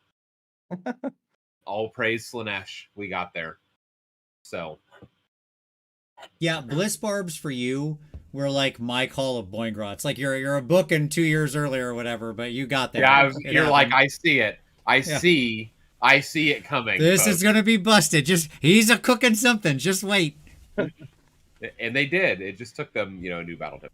Yeah. Wait, all right, hold on. We got to pause the show. So I had always associated that Bounders call with Mr. Tom Lyons. Are you telling me 4 years later that this was a Vinci V? I think it was call? both of us. Was it both of you? It was Tom who probably started it, but I was certainly on board. Like I don't want to absolve all right, myself. Excellent. Like I was bitching on the 4-up more. I was like, oh my gosh, if you do a double ring person, it's going to do like 7 to 8 mortals on this stupid unit coming in. And which, I mean, at the time was a lot. Yeah, it was. There you go. But Tom, zombies are fine. They were fine when that. But yeah, I totally Blood came out, and that's fine. Like I own that. Then we rewind to 3 weeks ago or 4 weeks ago at Holy Havoc, where Tom's piloting 100 zombies around or whatever, and it was and he was like, well, never mind. I was building those. To be fair, I was building and painting those before the new book. Yeah, exactly. But they were just as bad in the prior book. So I'll admit my worst call coming up here shortly. But to be fair, I've got an excuse. Not a very good one, but yeah, we'll get there. At least I think my worst call. I mean, I still hold the Bounders thing over my head. I've mentioned that many times. And I'll take full credit for being completely wrong on the original book of that. I am happy to be somehow proven right 3.5 years later, accidentally. Okay, Ossiarch Bone Reapers, OBR. They've come to collect the tithe. Gotta pay your taxes. Okay, Tyler, we're gonna go to you on this one first. Yeah. So we had Brandon Melnick on the show. This was Vince. I can't recall I think we were all pretty aligned on our take with this book. So by the time we got to this OBR book, right? I mean, we had just been hot and heavy these Battletome reviews and the shows that we were doing. Dude, honestly, for better or worse, I was checked out. I was so fed up with the nonsense of the year of jank that we had entered. Sure. I just didn't care. And I'm like, cool, this is the greatest Battletome they've ever released. It's amazing. The point value. What we had come to, our collective opinion on this, my memory, was that, we just need to adjust. If it's too strong, let's just adjust some point values and that'll be fine. Now maybe there's like 25% true, maybe, but that's generally wrong. So yeah, I just remember sort of in a state of ecstasy or whatever, I don't know, having an absurd opinion that this book was fine, even though I knew it was not. This was one of the most overtuned, overcooked, horrific play experiences of the year, and that's really saying something in the year of our Lord 2023 with all of the nominees of this year. So yeah, complete jank with apologies to the OBR players who will apologize to this endlessly. Apologize for it. Who will be apologetics about this? Yes. Yes. Yeah. Tom? It's trash. Like, it's Okay. jank all the way through. There's no excuse. Yes, you like your book. Yes, you were bad in the last edition, the last book. That's fine. But it was bad. Like, it was so egregious, the play. That's what I have to say. Sure. So I want to flip to a couple positives here around. Okay. Sure. There are around some. LBR. Yeah. There are some. And I will say, just very quickly, I know even originally I was down on Null Myriad and hated that implementation of that design. So that's fine. I still stand behind that. I think it's just the wrong design. I don't think they should write stuff like that. I think it should be interactive in some way. But things I do appreciate about this is, like, for a long time, the Immortus Guard and the Necropolis Stalkers and the Morghast Erikai and the Morghast in general, right, were basically not seen on tables. They were really cool models, right? And everybody just spammed Mortec Guard and maybe some catapults in the early days, or harvesters or whatever. Yeah, eventually Stalkers. Yeah, second edition. Yeah, or third edition for the new book. Yeah. Yep. And this really did open those units up to being played, which I am, again, my original first and most important bar of a book. Number one is, does it open up a lot of different play for people to experience? I think, if anything, the biggest miss originally in this book was Mortec Guard, which didn't really have much of a home. Yeah, and the catapults. Yep.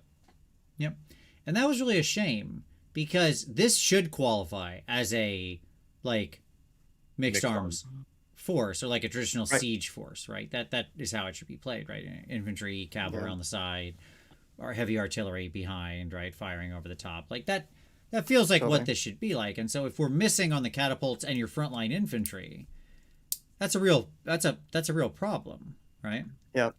So on the plus side, feel like you should have a crossbow unit in this army. Yes, of course they should, as well as like actual ballistae, right? And my issue is, I'm so glad that they made all those other units that never saw the table actually playable, but I'm sad because the internal balance was still pretty far off, like really far off. And ultimately, I am going to give this book a janky as well, and that's because the internal balance was like so, just like rip. You know what I mean? It wasn't there. And the lists you saw out of this book looked nothing like the silhouette you would expect this book to play with. Yeah. This was not like a siege force arrayed against you. It was like a unit of 6 dudes, a unit of 6 dudes, a unit of 3 dudes, Catacross. Absolutely. And then some dumb wizard floating around. Second lowest model count in the game. Obviously, Giants number 1. Yeah. And that's just and if you lifted like one unit by the end of the game, you were like, man, I gave a good game. Right. Yeah. Like, this very quickly went outside the bounds of win rate. It was obviously terror, and it still is to some degree a very, very, very powerful army. Like, I don't want to undercount it. It's still up there. Yeah. Multiple OBR in the top 15, top 20 of the championships from a couple weekends ago. So run, like, anyway, obviously all amazing players, and so it's hard to just take that, in isolation. But anyway, still it's all amazing players. That's the point. Like, even true. armies are amazing players, and so at that point, once you have high skill level across all armies, the actual nuts and bolts of the armies begin to show through. Yeah. So ultimately, I just think this thing came out as jank, and it was really a shame, because this is, like, to me, this ends up being just the second most busted thing of the year. We haven't gotten to the most busted yet. This also, so I haven't mentioned it yet. We've talked about it a fair amount. The design of a number of these battle tomes, where the Darren, he was the first person I had to refer to this. The everything, everywhere, all at once principle was at play, right? With so many of these battle tomes. This one is just stuffed to the gills with rules and options and tricks, and it's like, oh, you can do 50 things here. Cool. You can retreat and charge. You can blah blah blah. Right? It's such an oppressive, or insert a friendlier word, for casual players especially. But it's just a nightmare playing. It's just Yep. some of the worst play experiences that I've had in the game ever. Absolutely agreed. Absolutely agreed. Okay. So like it was just, I mean, and that's ultimately the nail in the coffin to me on the janky side, which is this was just unfun to play against. Yeah. That's it. Death Riders are cool. They did a good job with the Death Riders. Sure. I'll say something positive. Yeah, I'm a big fan of how they did the ponies. Yeah. Hector, yes, we did do Beasts of Chaos. I think it got a thanky from 2 out of 3 of us. So there you go. It was a mostly thanky book. But yeah, this one again, we're unified. It's jank across the board. Yeah. Here we are. Hello, darkness, my old friend. Is this the nadir of the year? This is it, right? This is the low point. I think. Which one are we at? Soulblight Gravelords. Soulblight Gravelords. Oh, okay. Like, this was it, right? I mean, this was where it went fully off the rails. I think it's fine. And I don't know that I would distinguish them, Vince. I mean, they were flip sides of the same coin. OBR one, Soulblight in the other, in my mind. But I don't think there's a lot of separation between the two. I mean, OBR you couldn't kill. Soulblight you could kill and it didn't matter. I'm not sure which is worse. Sure. Okay? You could kill, it didn't matter, and you died doing it. Okay? Like, what a great time. That's fine. History can argue over which one of these was more busted or which one was worse to play against. I imagine that'll relate probably largely to your own individualized experiences. But I think what we can agree on is this book has had to be, again, hammered by nerfs repeatedly. Like, the funny thing about the OBR book is that actually some of the units ended up getting buffed quite a bit over time. Oh, sure. Right. Right? Because the internal balance was so wackadoo. Okay? And so CW Crinner said they've made skeletons great again, so I'm thanky, which is fair. I get that. No, I mean it's legitimate. They're good. No, that's fine. I understand. Like skeletons should be a thing. It shouldn't be like all zombies all the time. Yeah. Right. But my problem with this book is it's just myriad. The overemphasis on summoning. The original, you could return a unit in both your turn and the enemy's turn and 3-inch zone out, and it was on a 3-up or blah blah blah. And like impossible to actually protect objectives. They could just instantly steal objectives off turn and rekindle their units. If you lost your unit, who gives a hot crap? It's coming back at half strength. Zombies were comically pointed. Okay? Yeah. I mean, like, they were wildly What were off. they, like 80 when they... I can't remember. No, they weren't that low. They were like 120. Oh, dude, they were cheap. I think they were cheaper than that when they started. They were either 110 or 120 when they started. But it was comically cheap. I know the Skellies were 85. Sure. Pretty sure, but yeah. Anyway. At 20 wounds, but effectively 30, because you're going to regen 10 of those when they die for that many points. That also kicked mortals back in the way that they did. It was 115. There you go. 115, okay. Yeah, fair. And then I think it quickly got adjusted down to like 110 when they shaved the 5 off or something, or maybe up to 120. I don't remember which direction it went. Probably went up to 120. Yeah, we're at 150 right now. It was 115, and then it went to 120 at some point, and then it jumped to 150. Yeah, I think there was a 130 in the middle there too, and that still wasn't, and it's still not high enough. It's still one of the best deals in the game. Okay, so like we could start listing, and I don't know when I'd stop, but it's just also like the overemphasis, like not just to talk about the things that are broken and were bent, the overemphasis on summonable units right, meant Mm. that suddenly a lot of other interesting units just fell off and you don't see them used because they're not summonable. Why? I'm not going to bother with this crap. Like, why would I put Blood Knights in a list? I can't regen a unit of Blood Knights. That's garbage. Sure. And they're going to die. Yeah, Vince, I think that actually, like, I agree with your Janky assessment here. And as one that has built and been painting Soulblight, my frustration was when the nerf came down for zombies. I was like, oh, I'll do something else. Maybe I'll try Castelli. And then I looked at it and was like, okay, so I don't get to use any of my allegiance abilities. This isn't like my sub faction doesn't matter. No, my entire allegiance ability suite doesn't matter because I don't have non-summonable. I don't have summonable units. Right. Like, and it's like, it was heartbreaking to like realize that most of my core mechanics don't matter at all for my army. I may as well be Grand Alliance death for what I'm getting out of this. Right. Yeah. Yeah, I just like it. Just the insane overemphasis on rules tilted towards summonable meant that obviously those are the units. And if you are summonable, you're at least good, maybe great. If you're not summonable, your ceiling is average. Right. Right. That's it. So you both are Janky? Yes. I am. Like, as much as I don't want to say it, like, I am. Yeah. And for me, it's not like, again, points can be readjusted, right? Like, that's what the thing. Points can be readjusted. But you can't fix my core abilities.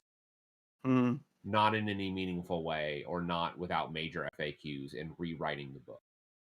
And so the challenge is that, like, I can't play in other styles. And oh, by the way, as Matt said, yeah, here's a great example of this problem.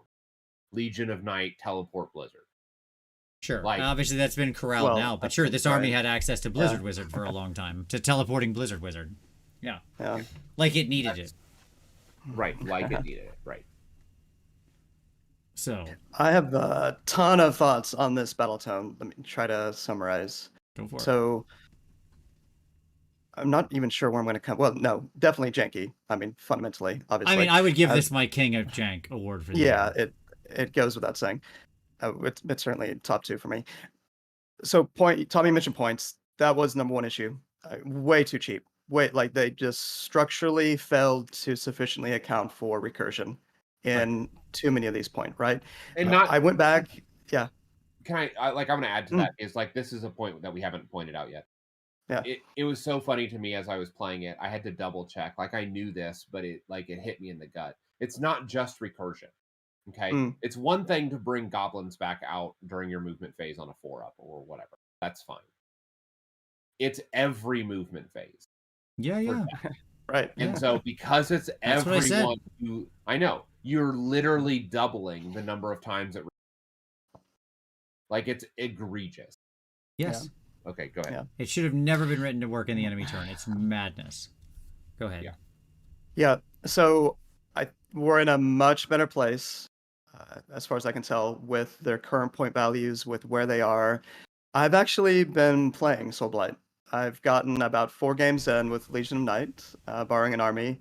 I wanted to, for the first time in 8 years, play an army with a fair number of models and try to get better at doing that, and getting a game in, getting 5 rounds in 3 hours. So a lot of thoughts on this based on just those 4 games alone. But backing up, I think this is another Battletome where they did make a lot of the war scrolls, particularly a lot of these heroes, right? We got a ton of heroes that were coming out of the, what was that called? The box set? You're talking about Haunted Village? Yeah, with all the Virkos war scrolls. Yes, the Curse City. I'm making a joke. Curse Cities. Oh, sorry. Yes, Curse City. There it is. All of those. A lot of them are really interesting. So I love the variety of viable sub-factions here. Virkos. I think Castelli is being slept on a little bit. I've played against Castelli a little bit. I think you can do some interesting things there. Legion of Bloods, etc., etc. Legion Knight, obviously. That's good. Some of these rules where you are doing a fair amount in your opponent's turn, I feel like that's kind of another structural thought on the state of the game. We have too much of that happening in the game for my taste nowadays, for what it's worth. Sure. This is an example of Murderlust, right? So I'm playing Legion of Night. and I can redeploy. I can charge with Manfred in the form of redeploy.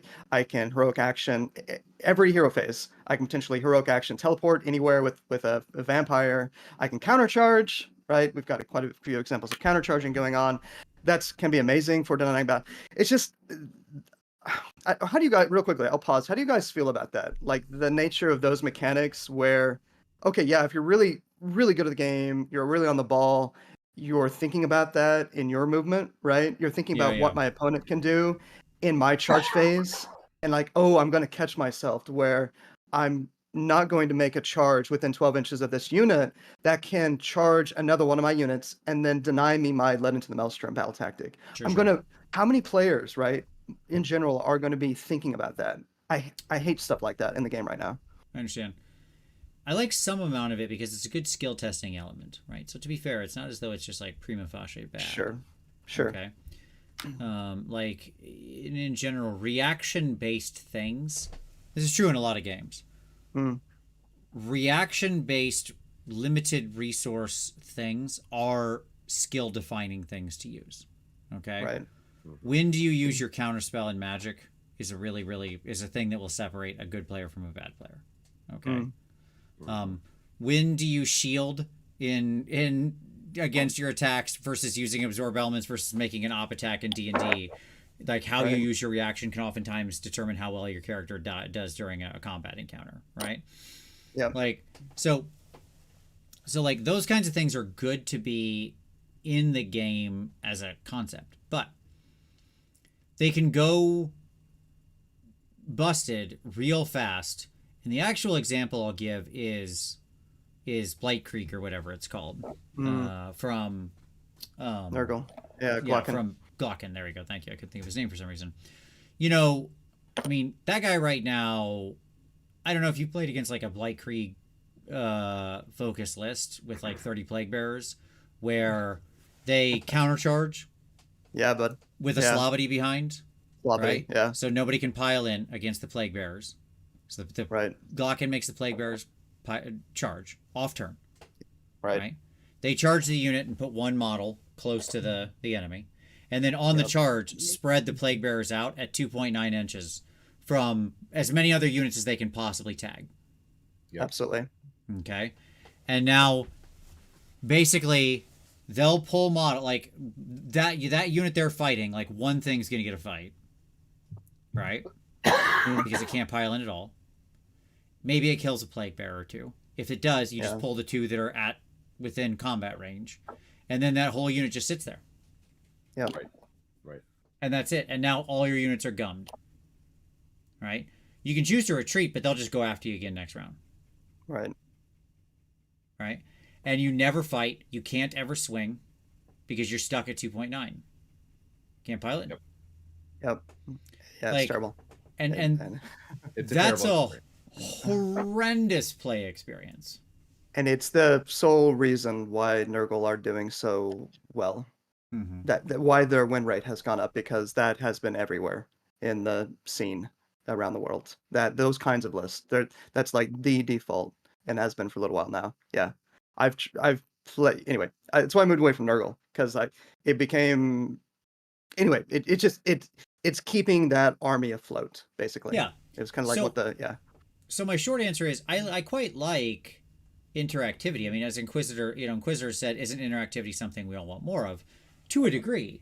But again, when we did the Magic show last week, somebody was like, what if AOS was like Magic, where it was like, I cast a spell, I unbind the spell, I unbind your unbind, I unbind your unbind, I whirlwind denial all unbinds, right? Okay, cool, I storm off. Like there is a level where it can become problematic. And that's what you're putting your finger on, right? Now, I don't know if what's happening there in SPG, that's not the main thing I would put my finger on as the problem with SPG. Yeah. Right? All vampire heroes just magically healing 6 wounds every combat. That might be a thing I would put my finger on. Recurring half your units in the enemy phase and setting them up, very close. Not anymore, but originally. That's the thing I would put my finger on, right? So it's that kind of stuff. Sure, but what I would say is this, like some of it, the tech was built in and was there. And this is why I didn't understand. So, Tyler, for example, you were talking about Legion of Night teleporting in the enemy. Right. I had to go check that again. Yeah. and make sure. And you're right, it's any hero phase. And the Yeah. reason why is that all the Virkos hero phase abilities or the heroic actions are your hero phase only. And so they had the Mm, tech of restricting the heroic actions to your hero phase only in the same yeah. book. And so I had to double check and make sure all they were mixed, and they are. Um, and so it baffles me, like, why didn't they do that teleport only in your own hero for heroic actions? It's probably, I mean, it is more thematic with Legion of Night and the nature of Manfred and lore-wise and all that. Like, I get that. Sure. I don't mind, similar to what Vince is saying, I don't mind some of it, but it just feels like we've got a little bit too far off the rails with the nature of the game, especially if you're trying to think about the broader context of the game, not people playing on top tables at GTs. Yeah. And as far as and this also runs for me into the social contract of the game, where I don't want to be completely screwing. And this is just a personal thing, right? We've talked about this before. Tom, one thing I appreciated that you said a long time ago is that more or less you don't want to win on gotchas, and I don't want to win on gotchas. That often just to me breaks, and I know there's some gray area subjectivity, what's a gotcha, what's not. But if my opponent, if like to me personally, yeah, if I win a game off of countercharging with Legion of Night because a good player, like maybe a great player, is not thinking about that in that moment, is that the way to win the game? As opposed to just like giving them a heads up about, hey, just a reminder, you should be thinking. But I get like probably a lot of people think I'm an absolute idiot for saying that, because the whole point of that mechanic and that nature, it's an interruption mechanic, right? It's kind of like, I use the term, what the term was that you just used, Vince, in Magic for Sure, stuff it's like just this. it's a But counterspell. Yeah, it's just a having counter, yeah, yeah. I struggle personally with too much of stuff like that, and how that rubs into the social, or rubs against the social contract for me personally. Sure. Does that make any sense? No, it makes complete sense. I'm with you because it presents you with that situation where it's not a real gotcha in sort of the Sure. traditional sense, but a dense enough amount of unusual information and play interactivity and exception based design will accidentally emerge as a gotcha because you cannot communicate all of it to your opponent in a friendly way, and they will Right. trip into it. Right. Right. Like, you Right. can warn them at the beginning of the game, but if you have 6 abilities that are all interruptive, Right. it will surprise them. Yeah. And just, yeah, some of these things that are outside the normal bounds of what our sort of subconscious aggregate, understanding of the game, how the game works, it's will come up that some of these things, they can decide games. These single events can, with how close scores are in the games nowadays, right? Yeah. It can just decide a game right there. You can fail a battle tactic, the game's over. Anyway, yeah, I'm ranting about that, but that's one thing. It's kind of a Fine. side I think issue. we're all. In general. So here's the question: Yeah. Are we all janky on SBG? Yes, 100%. Yeah. Yeah. I think it's important to say, in my mind, they are in a pretty good place right now. Like It's the better. big It's thing, definitely better. We've after repeatedly just cracking them in the knees Yes. over and over and over again, we've got them into a decent spot. Yeah, and without CW says he's talking about like, well, that's their core power fantasy, and sometimes that isn't fun to play against. To a point, that can exist, right? Like certainly somebody's like the sort of main strat of the army may not be fun for certain people to experience. So, for example, some people like, okay, obviously they bring back units. Well, bringing back units might not be fun for some people to play against. They might just hate the concept of that, right? Base. And so like that bumps up against that. That's fine. That's different than being way too efficient at doing that thing. Sure. Yeah. Right. And not paying the appropriate amount of points to do that thing and so on, right? Like, yes, you can be unreasonable and you're like, army shouldn't be able to do that. Well, like, okay, they're dead dudes. You can make skeletons. That's what necromancers do. Like, got it, right? Yeah. But there's a difference, but that's fine. Then they have to pay for that in the nature of like a roughly balanced ecosystem where we're all playing a game here where we shall have some kind of equal chance to compete, right? And that's where this book just completely failed at the beginning. So yeah, definitely. Yep. So, okay. Next up, Seraphon. They just the books just keep coming. There's so many of them. So many books. All right, Seraphon. Tom, you're starting us off this time. Talk about lizard. Talk about the lizard wizards. They're fine. I mean, they're not. We They're not. did it. They're We not. got it. Like, I will acknowledge that they exist. Is it bad that my favorite unit is not even? It's a Warcry unit. It's not even a Seraphon unit. The little Queenies with shooter guys. Yeah. Sure. No, I just as CW Kreider said, Mortal Wounds the book. Sure. Right. Like it's all Yeah. the problems that we've seen before, just continuing on, like in their trajectory upward. I love that they did new. I love that they did new models. Like I love. Oh God, yeah. This isn't about models, right? But Range is so like I good. loved the types of things that they were doing. I hated the actual mechanics of what they're doing. Yep. To me, this one's going to get a janky, and I'll make my reasons very clear. Starborn was bent one way, and Coalesced was weak the other. Like it was real tale of two cities over here. Real best of times, worst of times situation. Yeah. Skink Chief on Stegadon for 300 and some points or whatever he was originally is a war crime. Somebody needs to be brought before the Hague for that point value on that guy. Okay. Like, yeah, it's just big no from me, dog. Like, I've never seen a more unbalanced internal book than what was going on with these dudes. Not to mention the fact that, like, Agrodon Lancers, one of the coolest new units they made, were, like, tragically overpointed. Kroiger, who they had a final chance to make interesting with cool super new models and the new Warspawn versions and stuff like that, still underwhelming. Like, just, oh boy. I think we're there with the Lancer point drops, but the Kroger, Kroxigor are not quite there yet. Yeah, I agree. I do think we've gotten Lancers to a pretty interesting place now, where they're like a viable unit in the army. Yes, but boy, were they off originally. And like points are points. I'm not going to dock heavily for that because those things can be fixed. Those things can come back. That's adjustable. But like, Jeezel Pete's, what an unbalanced book. Yeah. And obviously playing against the Starborn Mortal Wounds explosion spam is just like, it's truly awful.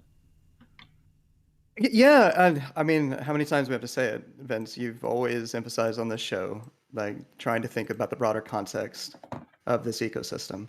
And we keep making the same damn mistakes year after year after year. And we might have hit the highest expression of that mistake with Fangs of Sotek. Yep. And the amount of mortal wounds that they can do. I don't know. I'd have to think back. I was joking with Brendan today. We need to do a top 10 war crimes and home runs in AOS history. Love it. This would be this would be one of Vanguard my Wing go. Vanguard Wing, yeah. I've shared the story of taking 50 mortal wounds in one turn and turn one before I moved to model. Sure. That seems like that shouldn't be a thing in this game. Sure. And so it's just absurd. Anyway, what else did I say? Coalesced lost a lot of its flavor. A lot of monsters were amiss.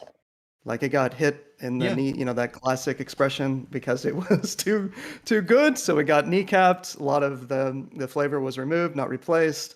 Monsters, not a lot of interestingness there. I mean, there's a few things that have been interesting, but yeah, it was quite a mess, this Battletome. Are we all janky on this one? Yep. All right, alignment, but not in the good way. All right, next up, Cities of Sigmar, one of our newest entrants in here. So, Tyler, what do you think about cities? I'll let you take the reins on this one. Okay, so generally, let's see. Am I gonna go Thanky? I'm gonna go Thanky on cities. Yeah, absolutely. Cities of Sigmar. So of course the humans were the poster sub-faction or model range, etc. Obviously they're gonna get most of the love here, so you gotta have that asterisk, on this Battletome. I do think though that you can do some interesting things with the Darkling Covens, whatever we're calling the Dark Elves. You can do some or whatever. New Phoenix Guard. Blackguard, the Scourge Runner Chariots. You still got that great spell to remove. Anyway, you can do some things. I haven't seen a whole lot of Dwarden list. Some decent units there, maybe not. Tom, you might have some opinions on that when you come to you. A number of these sub-factions are interesting. I think the playstyle is pretty cool. Again, we're running into this design of limiting information and potentially surprising your opponent. So your opponent needs to be remembering, right? Vince, you and I are at top tables, and you're an a-hole. This game, you're not an a-hole in life, but this game you decide to be an a-hole. Sure. And I accidentally forget about your rule to shoot me when I shoot you, and you don't give me that take back, right? Well, and you I don't know about that. Like, you don't know about that until I know he's going to have a little token that I know. And there's, Basically, like- I cannot shoot those 20 or 30 or however many Fusiliers. I can't shoot them because he's going to have a token there, but I forget about it. I forget about that token. Right. You And can I see was the gonna It's token. not shooting the Fusiliers, it's shooting the hero. Shooting the hero that's next to the Fusiliers that then shoot you. Right. Right. Right. And that is hidden information. That's truly hidden information. Yeah. Yes, technically, right. But you can often have a sense of what's going on, gonna right? happen there, Obviously. yeah. What's going to happen. So is that good design? To me, it's kind of part of this broader theme that I think we have too much of, because you can have those moments where, oh crap, I forgot. But if you're in the situation where the player isn't maybe not being as reasonable as they could be. So not a huge fan of that. But in general, yeah, I like the design of a lot of these war scrolls. The ways that this army functions with the whole shield wall, whatever they call it, the Castellite formation. I think that's what it's called. Sure. That's pretty cool. In general, I'd probably go Thanky. Okay. Yeah, for me, this one would come down just on the Thanky side. We're not talking models. We're just talking rules.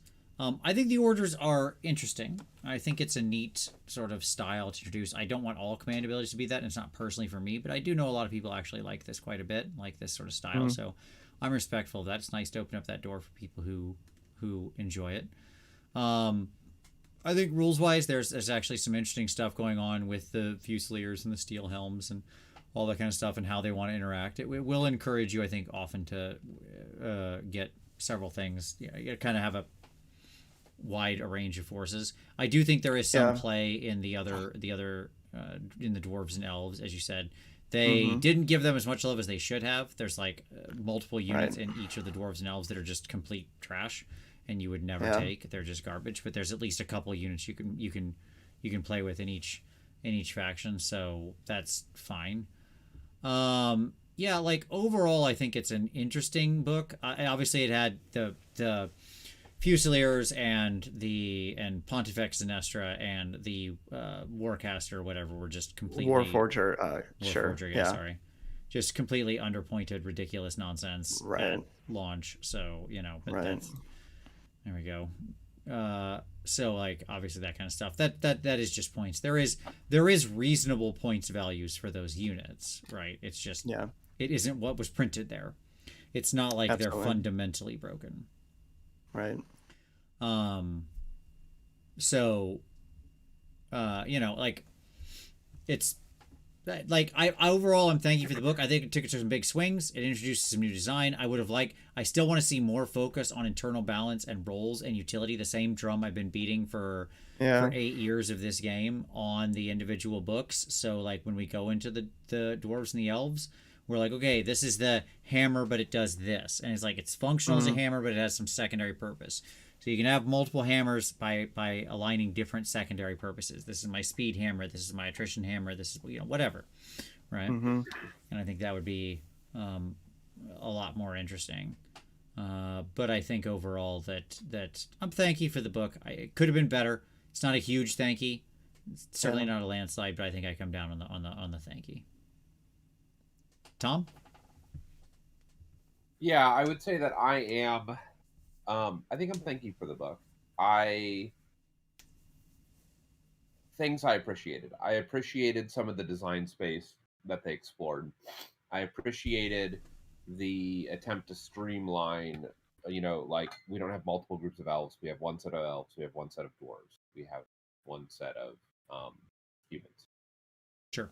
Or actually, that's not true, and I'll talk about that. There were too many cities. I don't care what you a lot of say. sub-factions. There's just too many sub-factions. It's too much. Um, I think that there's a lot of tech to be unlocked in mixed arms lists. Yeah. I think this is book like Power Pairs the book, right? Like this Yes, I'm is so glad you mentioned that, dude. That the book wants you to run mixed arms, which I love. yes. Sure. I wanted to do like humans, Mm. and I was building and just realized like it's just suboptimal to running a mixed arms. And so like I had to come to terms with that. Like if I want to do all humans, then it's a suboptimal list. Run mixed Uh, arms? to like to do a if I want to do mixed arms, all humans, Yeah. it's suboptimal to do all humans versus like having my melee unit be not humans. Oh, I see what you're saying. Sure. Right? Like there are Yeah. advantages to do the other races and not do humans. Right. And like let humans Right. be the core shooting Mm. and then let everything your mobility and your fighty stuff. Yeah, be you got chariots stuff. and you got blackguard or whatever with a 4-up ward as your main line and so on and so Yep. forth. Yeah, Mm. yeah. Yeah. Or a And dwarven so- hammer unit with the ward bonus. Yeah, all of it. Like all of those are just better. Misses. I really struggled with like, and this is like a pet peeve, but I mean, I think it's very real. Like they didn't lean in the humans. They basically gave us replacements for a lot of the units that already existed, and Mm. they didn't lean into like the religious element basically at all outside of Zenestra. Yeah. Because they kept fanatics, which is fine. They have a handful of witch huntery units that are basically like the remnants of like Underworld's warbands, Mm. in varying functions, or like the para heroes. But I just really struggled with the offering in that sense of what they were doing and how that was interfacing. And it really frustrated me, to be honest, because they literally, with some of those warbands, gave them the order of AZ or subfaction. Like that is a keyword on some Hmm. of those witch hunter warbands. Yeah. Why that's a good didn't we point. play with that? Like why? Like we're missing at least 2 units there. Like there are 2 legitimate units that we're missing. Probably some type of unit of battle priests. I recognize steel helms have a priest in every unit. That's not what I'm talking about. Like having like a religious like battle priest style unit, and then having a witch huntery unit, like a true Sure. witch hunters, like skirmishy leather jackets and hats and the whole deal, and then maybe some other type of war altar that's not Zenestra. Because she is war altar-esque, but she's palanquin. Like she's more like reliquary, She's also a Mhm. lunatic. and she is a lunatic. Yeah, about wheels. Like not so like what I didn't see was a lot of like she is this whole like wheel worshipping stuff that she's doing, which is silly. Why don't we have more? Like she's clearly an agent of Zinj. Why don't we have more worship of Sigmar? You know, in the Mm. cities of Sigmar, with Sure. actual people honoring Sigmar, Right. doing Sigmar-y things. Yes. Yeah. Yeah. Exactly. Be like if the Vatican rolled out an army and it was all just riflemen. It's like no. It's just like okay, cool. Right? Right? Like, and Yeah. so like that was a miss to me. Where it just made me sad that they didn't explore those spaces Sure. in the book. Yeah. Fair enough. Yeah, that's a good point. So, where do you come down, Tom? Are you still thanky, or you come? Are you Yeah, slipping the other way? I'm like cautiously thanky is the best way that I would say Okay. it. Like it's fine. I think this got a I think- cautious thanky from all of us. It's not enthusiastic thanky, but it's there. Yeah. It could have been I'll- better, is my answer. Yeah. Right. I'll be remiss if I don't point out, just for my friend Travis, I've played like 3 games against 2 units of Free Guild Command Corps that on 4-up are just saying no to your use of command abilities. The fact that, I don't know, seems a little strange that you can have 2 of those units in a list, 2 should- cracks. Don't get me to just- started on bands of weirdos and why they should be unique all the time. If your army contains a God. group of weirdos, Right? with different abilities. It should be a unique thing. You get one and only one max, period, end of story. Stop writing bands of weirdos as something that people are incentivized to take multiples of, because then I have to be like, all right, which one of these weirdos does that? All right, who do I need to kill to? What am I trying to do here? Yep. So annoying. I hate them, and I hate Gabapalooza. I hate groups of weirdos running around with like 15 different rules. It's ugh. I'll put up with one of them. One. Yeah. Yeah. Sounds like you just need some spy masters in your army. Clearly. Yeah. All right. Supplementary books. Here we go, folks. We're finally out of Battletomes. We're not going to do FEC, obviously, because it's not out yet. So, that's why. And we'll do a review show. By the way, I lied. It's not next week, Tyler. I realized as we were sitting here talking. No. Because I'm on the road next week for the last time of the year. So I'm not doing a Battletome review show from a hotel. So we're going to do a short show next week. At any rate, supplementary books. So it'll be 2 weeks from now after the actual release date. Sorry, everyone. Okay. And in supplementary books, we're talking about Dawnbringers. Book 1, Harbingers. Yeah. So, I mean, we could probably move through these relatively quickly. Yeah. I'm thanky for this. I mean, I think I could probably wrap up the whole series like this, but I'll talk about some of the individual notes as I get there. I'm thanky for Harbingers. I'm thanky for the Dawnbringer series. I like what they've done for the most part. I think it's interesting. This one gave us the actual Harbingers, like the 4 little new hero peeps. Yep. And they were cool. And none of it came out incredibly busted or anything like that in book 1. So that was fun. I was going to say. In book 1. Yeah. And so I'm definitely a hard thank you for this. It set up the story. Lore-wise, it was very fun. I liked what was going on in the actual story of Dawnbringers. And it was fun narrative, interesting things. We got to meet the characters. Yeah. Well, all in all, thank you. I mean, this one's a pretty enthusiastic thank you. I liked book 1. I liked it a lot. Tyler? Same. Thank you. I'll leave it at that. I had a Easy lot of thoughts. The main thing I would say, the Harbinger of Decay is the one that I've looked at the most. Probably just another point value issue. I think it's just a little too high, but that's a minor quibble. So, yeah. Agreed. But yeah, heroes were mostly pretty good. I feel like maybe there was one that folks were not too big on. Maybe a Flesh Eater Court one. I can't remember. I didn't take a look at him very closely, but yeah.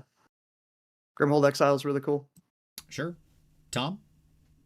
Yeah, it's fine. I wish that they had done more with the Regiments of Renown stuff. Well, we'll talk about, sure. Like, that's fine. No, like even I understand even, the regiments of renown, yes. Not the armies, but the regiments. Like, I love that as a concept. Let's do more of that. Like, let's play in that space a little bit more instead of just doing piecemeal allies. I mean, if you want my hard opinion, Tom, I don't think allies are going to be a thing in fourth. That's my reading of the tea leaves. I think they jettison allies completely and just use regiments of renown as your allies. I don't hate that, to be honest. I don't. Sure. So would seemingly help with balance. You won't have, Zenestra showing up in a Seraphon list just to add more mortal wounds on top. Sure. Because why not? Because why not? Why not? Hey, lizards, do you like circles? I'm here to pray with you. Okay. Book 2, Reign of the Brute. Big thanky for me. This is our first Armies of Renown. Now, this did have some things that were very unequal balance, to be fair. In that we got our KO army that was silly, and we got our big pigs, which was bad. We got Sons, which was probably too good as well, and but it was a needed thing. Like King Broad having his own force was needed. It's just probably the rules are a little too good, but they're still not like going to tear up 5-0. It just beats up on. It's really like it just lets Sons of Badmet players club baby seals even easier, which is never a great thing.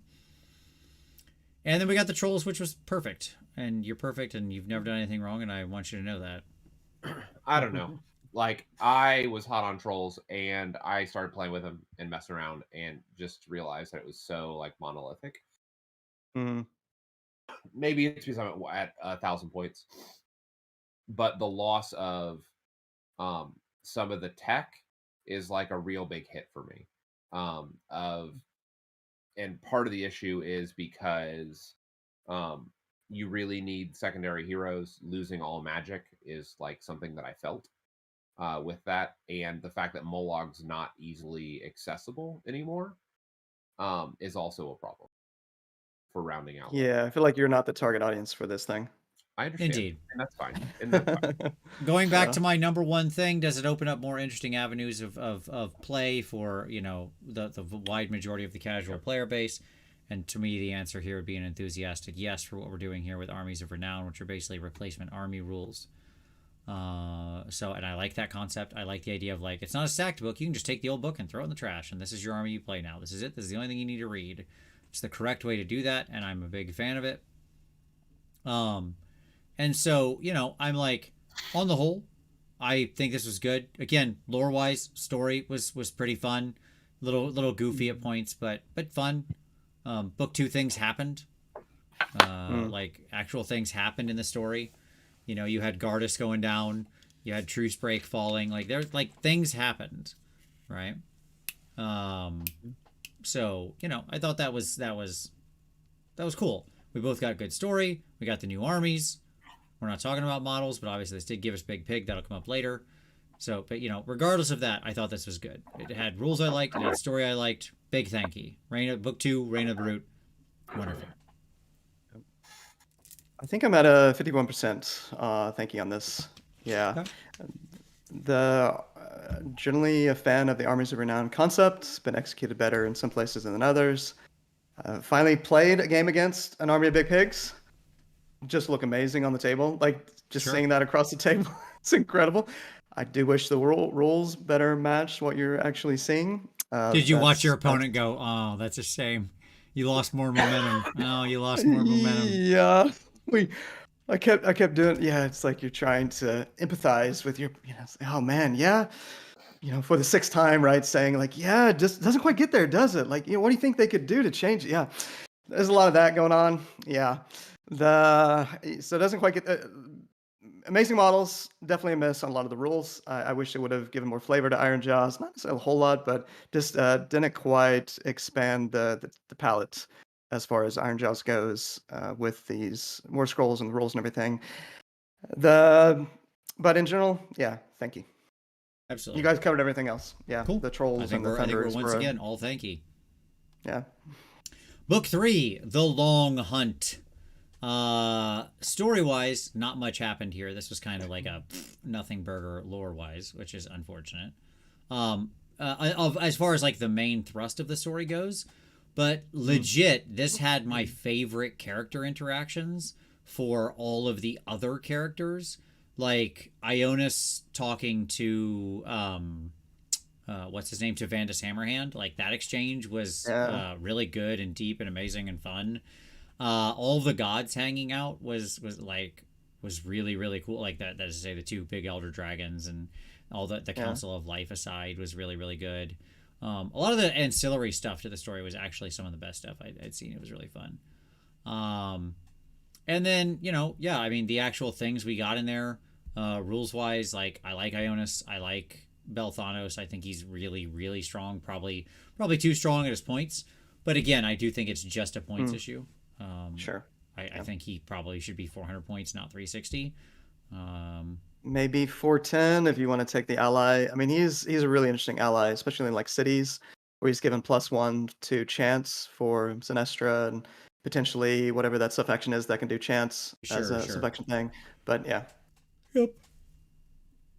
It's somewhere in there. But like, overall, I'm thanky for this book. It was good. It felt like a middle book. That's what I'll say. But overall, I thought it was good.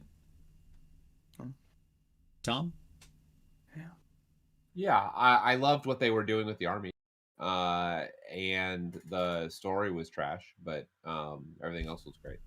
Yeah, these Armies of Renown felt a lot more in line, is what I'll say. Yes. Even though we got an all dragon faction, which is crazy to say that that's the like in line one, but I think for the most part these felt much more in line. Mm-hmm. Yeah. Mm-hmm. So yeah, the whatever it's called, that dragon army overnight. That's the home run for me of all of them so far. I think that one is really cool.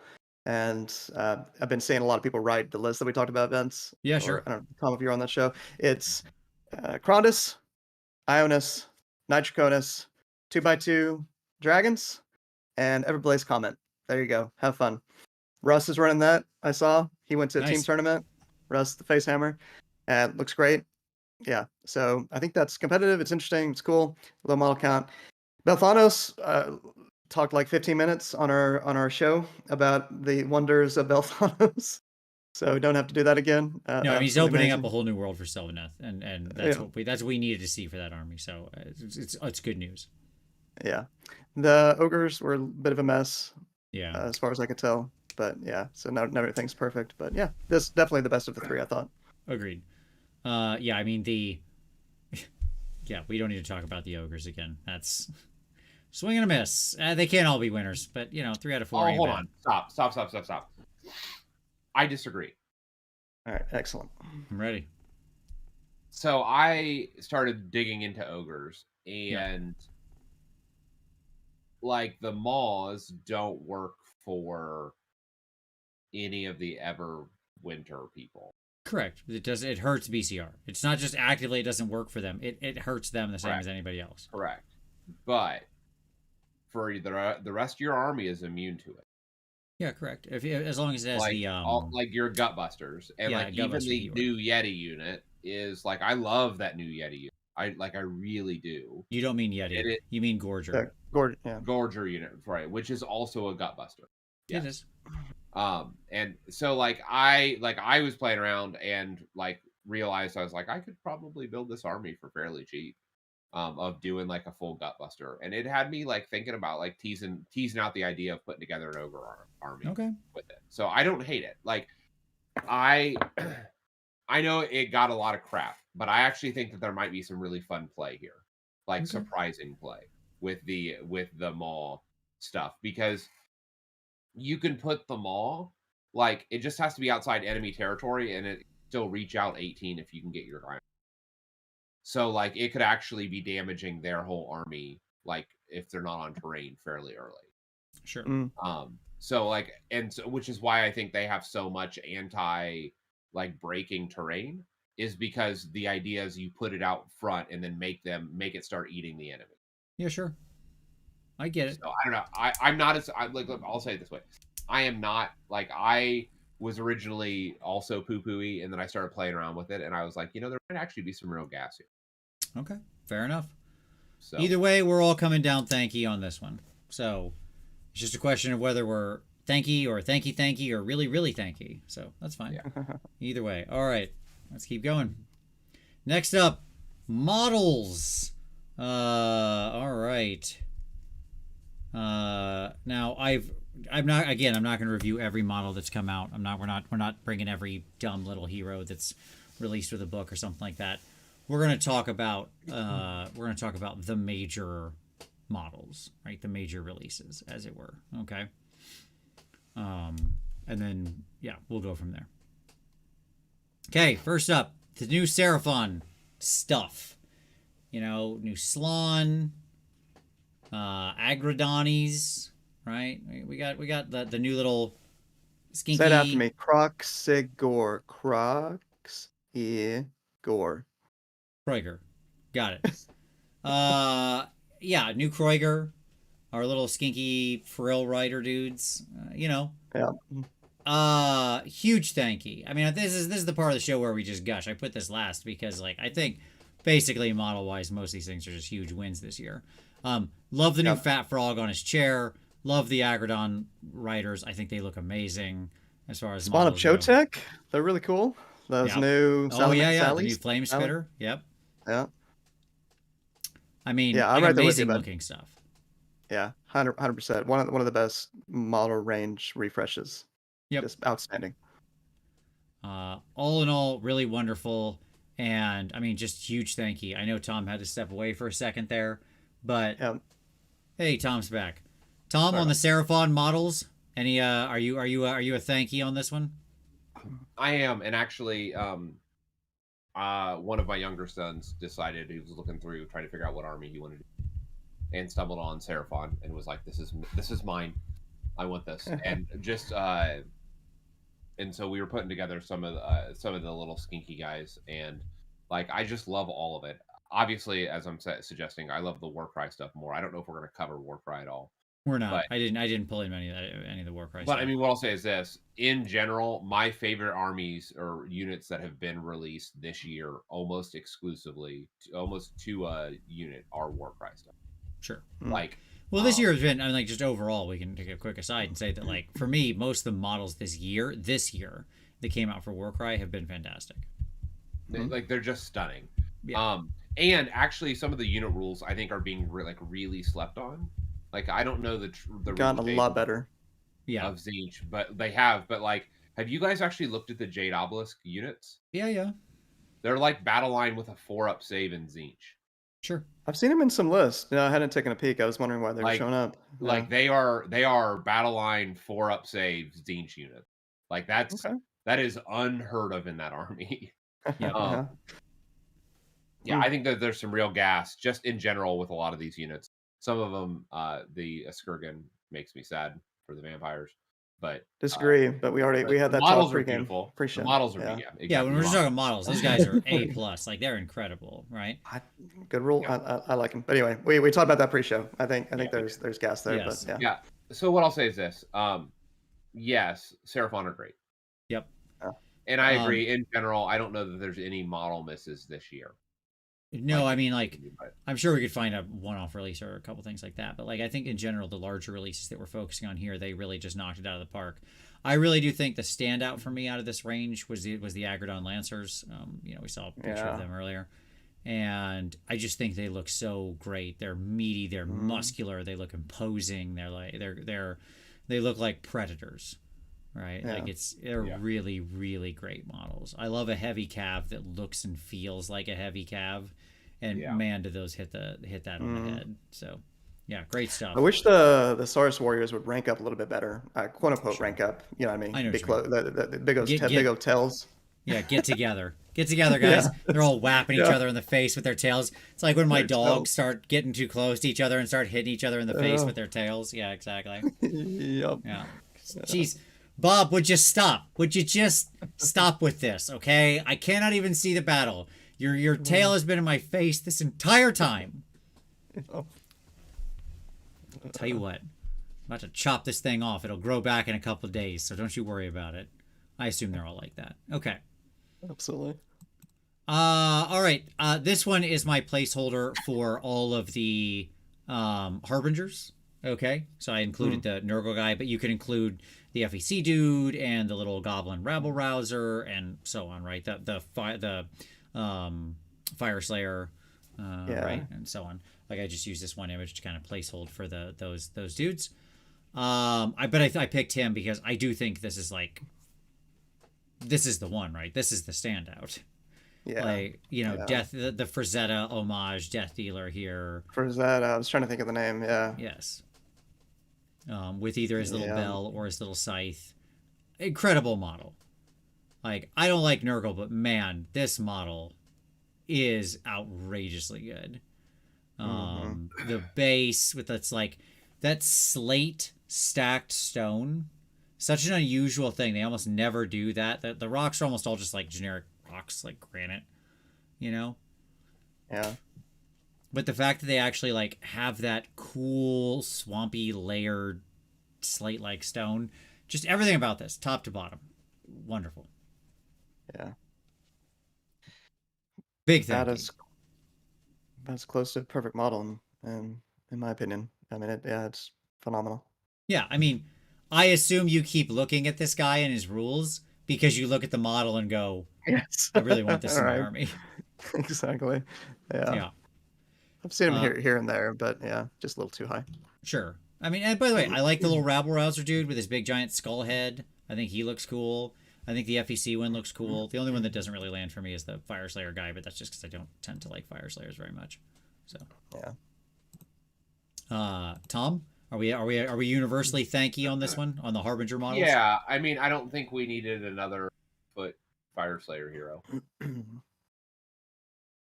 Certainly not in the 2015 style. Yeah, I mean, Like, give us more of the Warcry style. You mix this dude into the lines, he disappears. Right. Yeah, totally. Yeah. Like, Indeed. I had hoped that we had learned our lesson. We did not. We did not. All right, let's keep moving.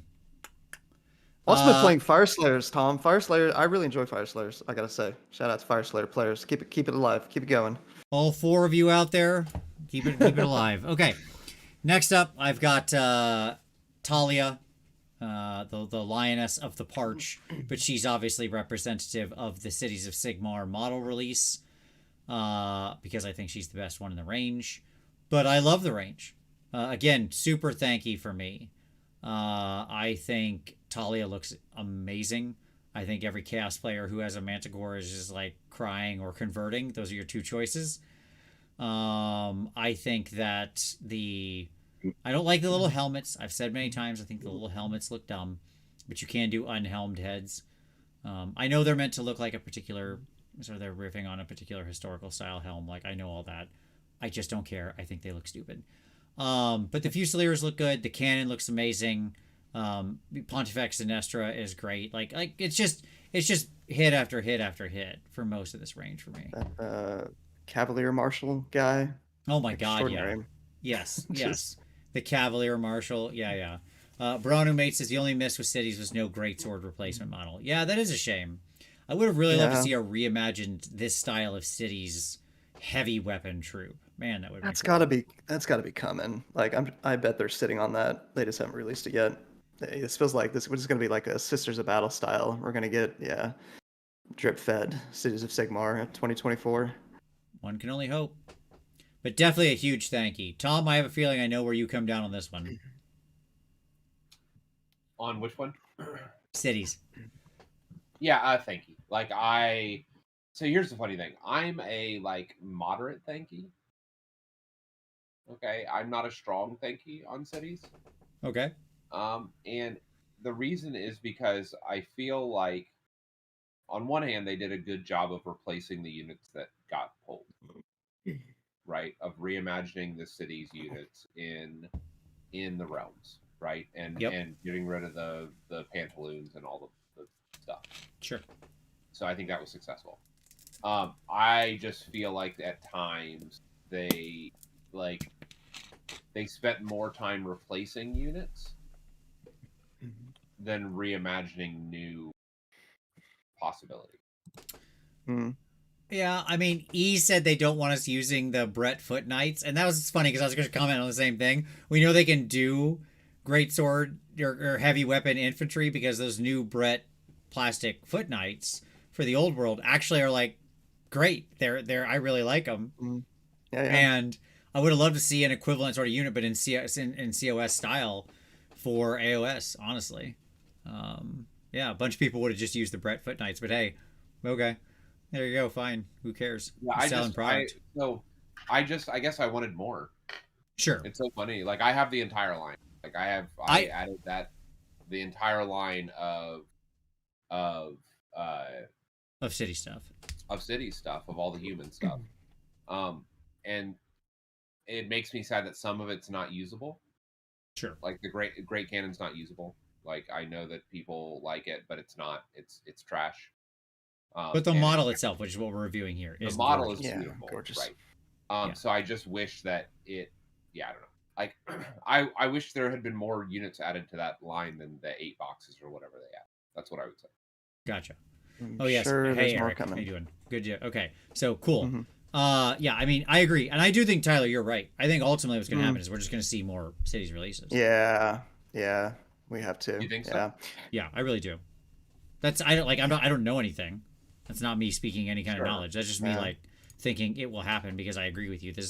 It's so ripe for additional stuff. Yeah. Tom, I'm right there with you. Kind of a moderate thinking. Range doesn't do much for me personally. I'd be curious to hear if any folks have, their experience started painting this up. Is it too much detail? Is it kind of following some of these AOS models where it's just a lot of detail? Vince, what's your high-level take? Do you think these things are too detailed? Are they too difficult to paint? For I was worried about 22 that. layers? Sure, I was worried about that originally. After having put paint on model, it's not bad. It's really not. Okay. That's good. Like it felt completely reasonable. Like I was able to do it quickly. I think like I was just doing one guy, but he's about 45 minutes for like a steel helm Yeah. is I think what it took me to get a reasonable effect. And I could have batch painted many of them, right? And sort of it would have extended the time some, but it's not like it's by a factor of 10 or something. Like I could have done 10 guys in probably like 2.5 hours. That felt, and I would have felt like I got a decent enough result out of it. Right. So no, Right. they, I think that in the end they obviously somebody like Talia is really detailed and complicated, but like okay, you're gonna paint one of her ever. Yeah. She's a named special character. Fine, she should look a bit much, right? That's what those are for. So that's fine. Yeah. Yeah, definitely thank you. I think they did a good job hitting their design brief with what they were going for, the look and feel, the grittiness, and so on and so forth. Yeah, pretty good. Yep, absolutely. And yes, I agree, Eric. How is there not a cog fort? Boy, that was really a miss. Yeah, that's like a cog fort, an ogre heavy unit, like more an actual ogre unit. Like we had Empire ogres back in 4th and 5th edition. This is a thing. Okay. And if we're gonna bring back ogres, if that's just a thing, we got one guy riding an ogre around. Let's get some ogre mercenaries in here. All right.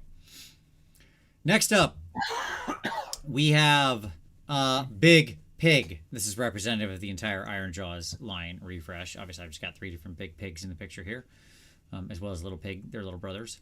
But obviously, this is a huge thanky. Maybe my only 100% thanky. Again, forget the rules. Take all that out of it, right? Model-wise, I'm 100% thanky. I've painted basically all the new stuff and added it to my army. Zoglik and the everything, like the whole shooting match. Nice. And I love them. They were fun. Iron Jaws are great. Iron Jaws are fun to paint. You can paint them quick and simple and have them look nice, or you can spend a ton of time on them and have them be golden demon pieces. I think Big Pig rules, and I like his build options. I like the new Ard Boys. I think are amazing. Oh yeah. Like it's just all good. I like I even like the new brute dudes. Even though they were silly enough to bust the top of their armor off, but still incredible. Just as the joke would go, look at the muscularity. At any rate, huge thank you. I mean, I cannot believe any of us would think any different here. This was an absolute A+ home run out of the park, point at left field, and then crack it into the parking lot. Same. Yep. Tom? Agreed. Yep. Okay. This is Trug. So I did separate this guy out just because they were kind of big enough to do it. I could only find the picture with the other trolls in there, but they're not new, obviously. But Trug himself, yeah, he's okay. I'll still give him a thanky, but like, boy, he's not a strong thanky from me. He's okay. No, Not as big as he could be. It's so funny. A little messy. I agree with you. Like I built him. Like I built him with the intent of painting fully based. And as I was like sitting with the model, as one does before they decide to put paint on something. And just the more I sat with him and looked at him, the more I was just discontent.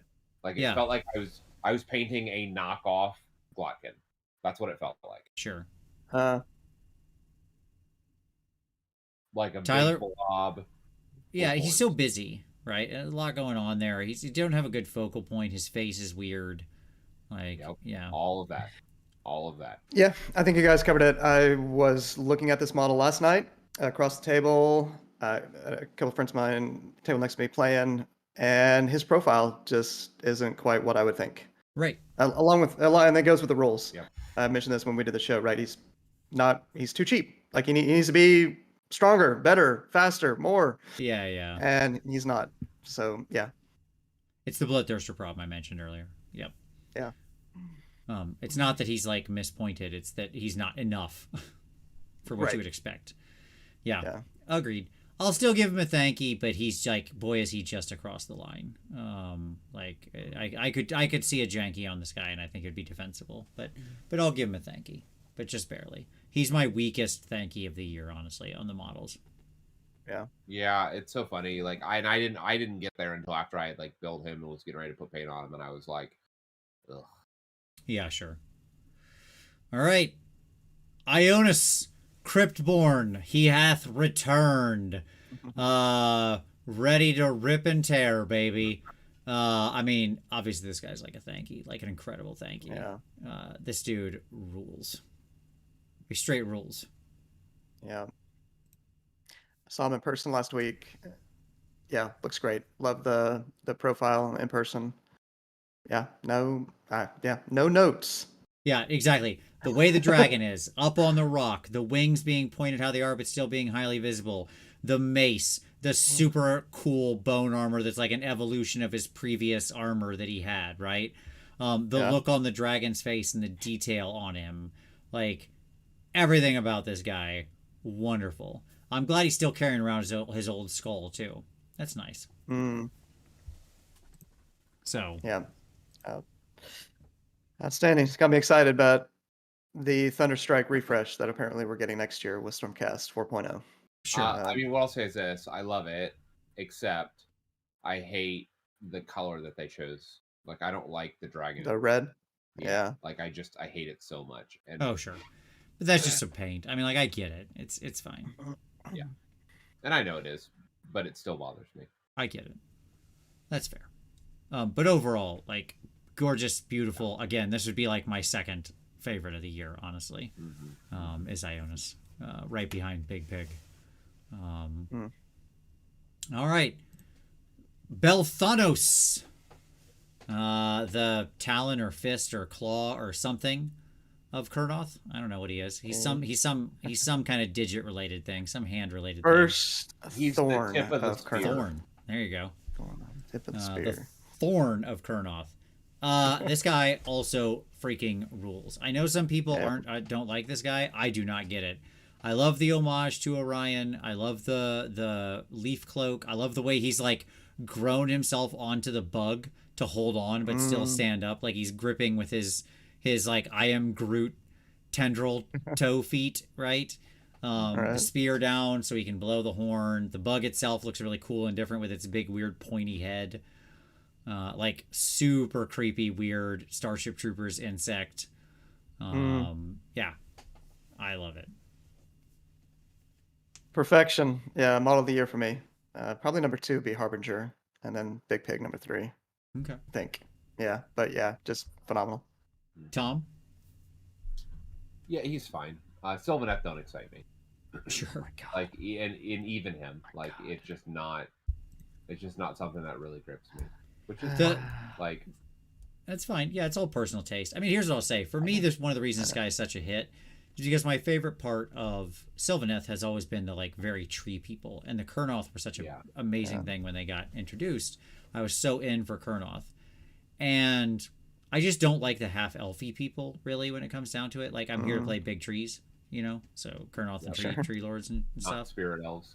Not spirit elves, yeah. And so this dude is just an absolute win for me because he's everything I want, right? He's a big tree hero on a big bug. Wonderful. So there you go. Yeah. Waffles Enjoyer said the metacarpal of Kurnoth. Yes, that's correct. He could also be a metatarsal, I suppose. I don't know. And then lastly, since we have the model, it's been revealed, it's worth mentioning. Here's our last one, which is Usharon, but this is really representative of the entire FEC refresh. I am definitely Thanky for this line. I commented in the last show why I don't like Usharon. I think actually this model is not very good. But like I get why people would love him. He is certainly bestial and massive and meaty. And again, witness the muscularity. But he's just the composition of this is just not good.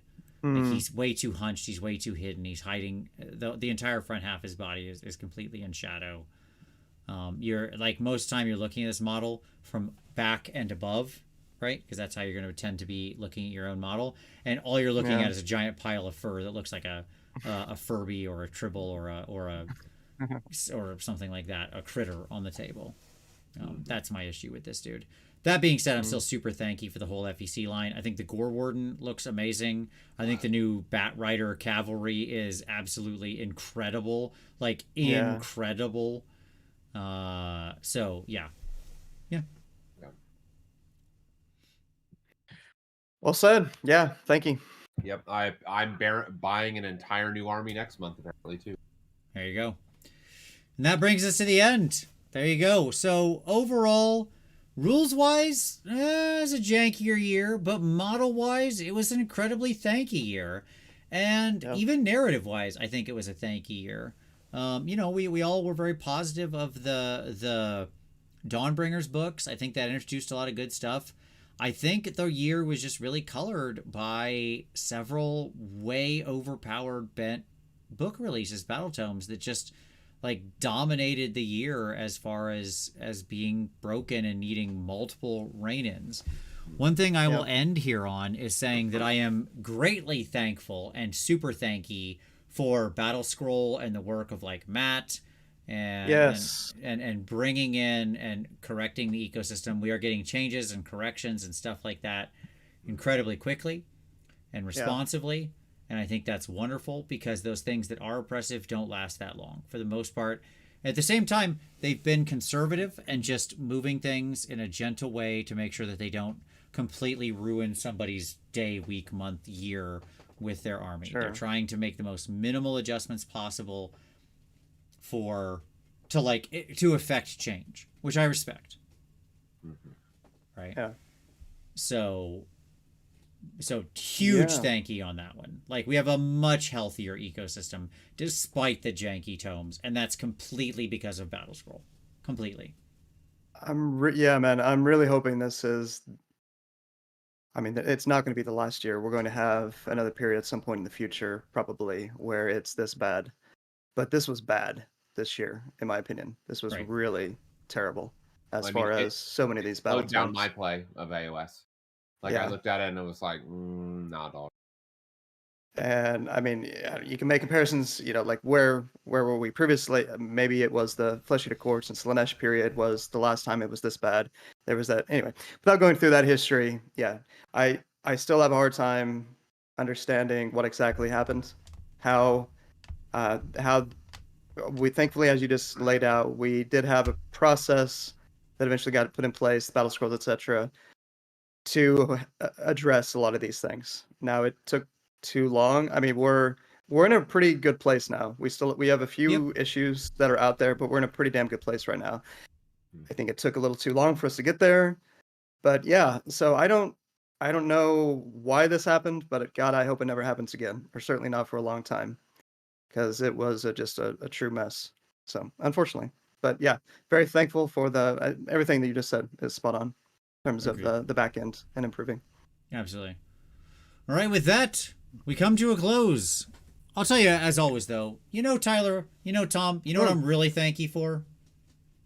I don't know. What, man? Here it comes. Both of you and our amazing audience. I am genuinely thanky for both of you joining me week to week, for talking about this, for sharing your deep thoughts. I'm thanky to all of you out there who watch this. Thank you for another year of letting us do this nonsense and watching us every week and interacting and pasting in the chat and talking with us and leaving comments and hitting like and subscribing and doing all those fun things that make all the fun dings.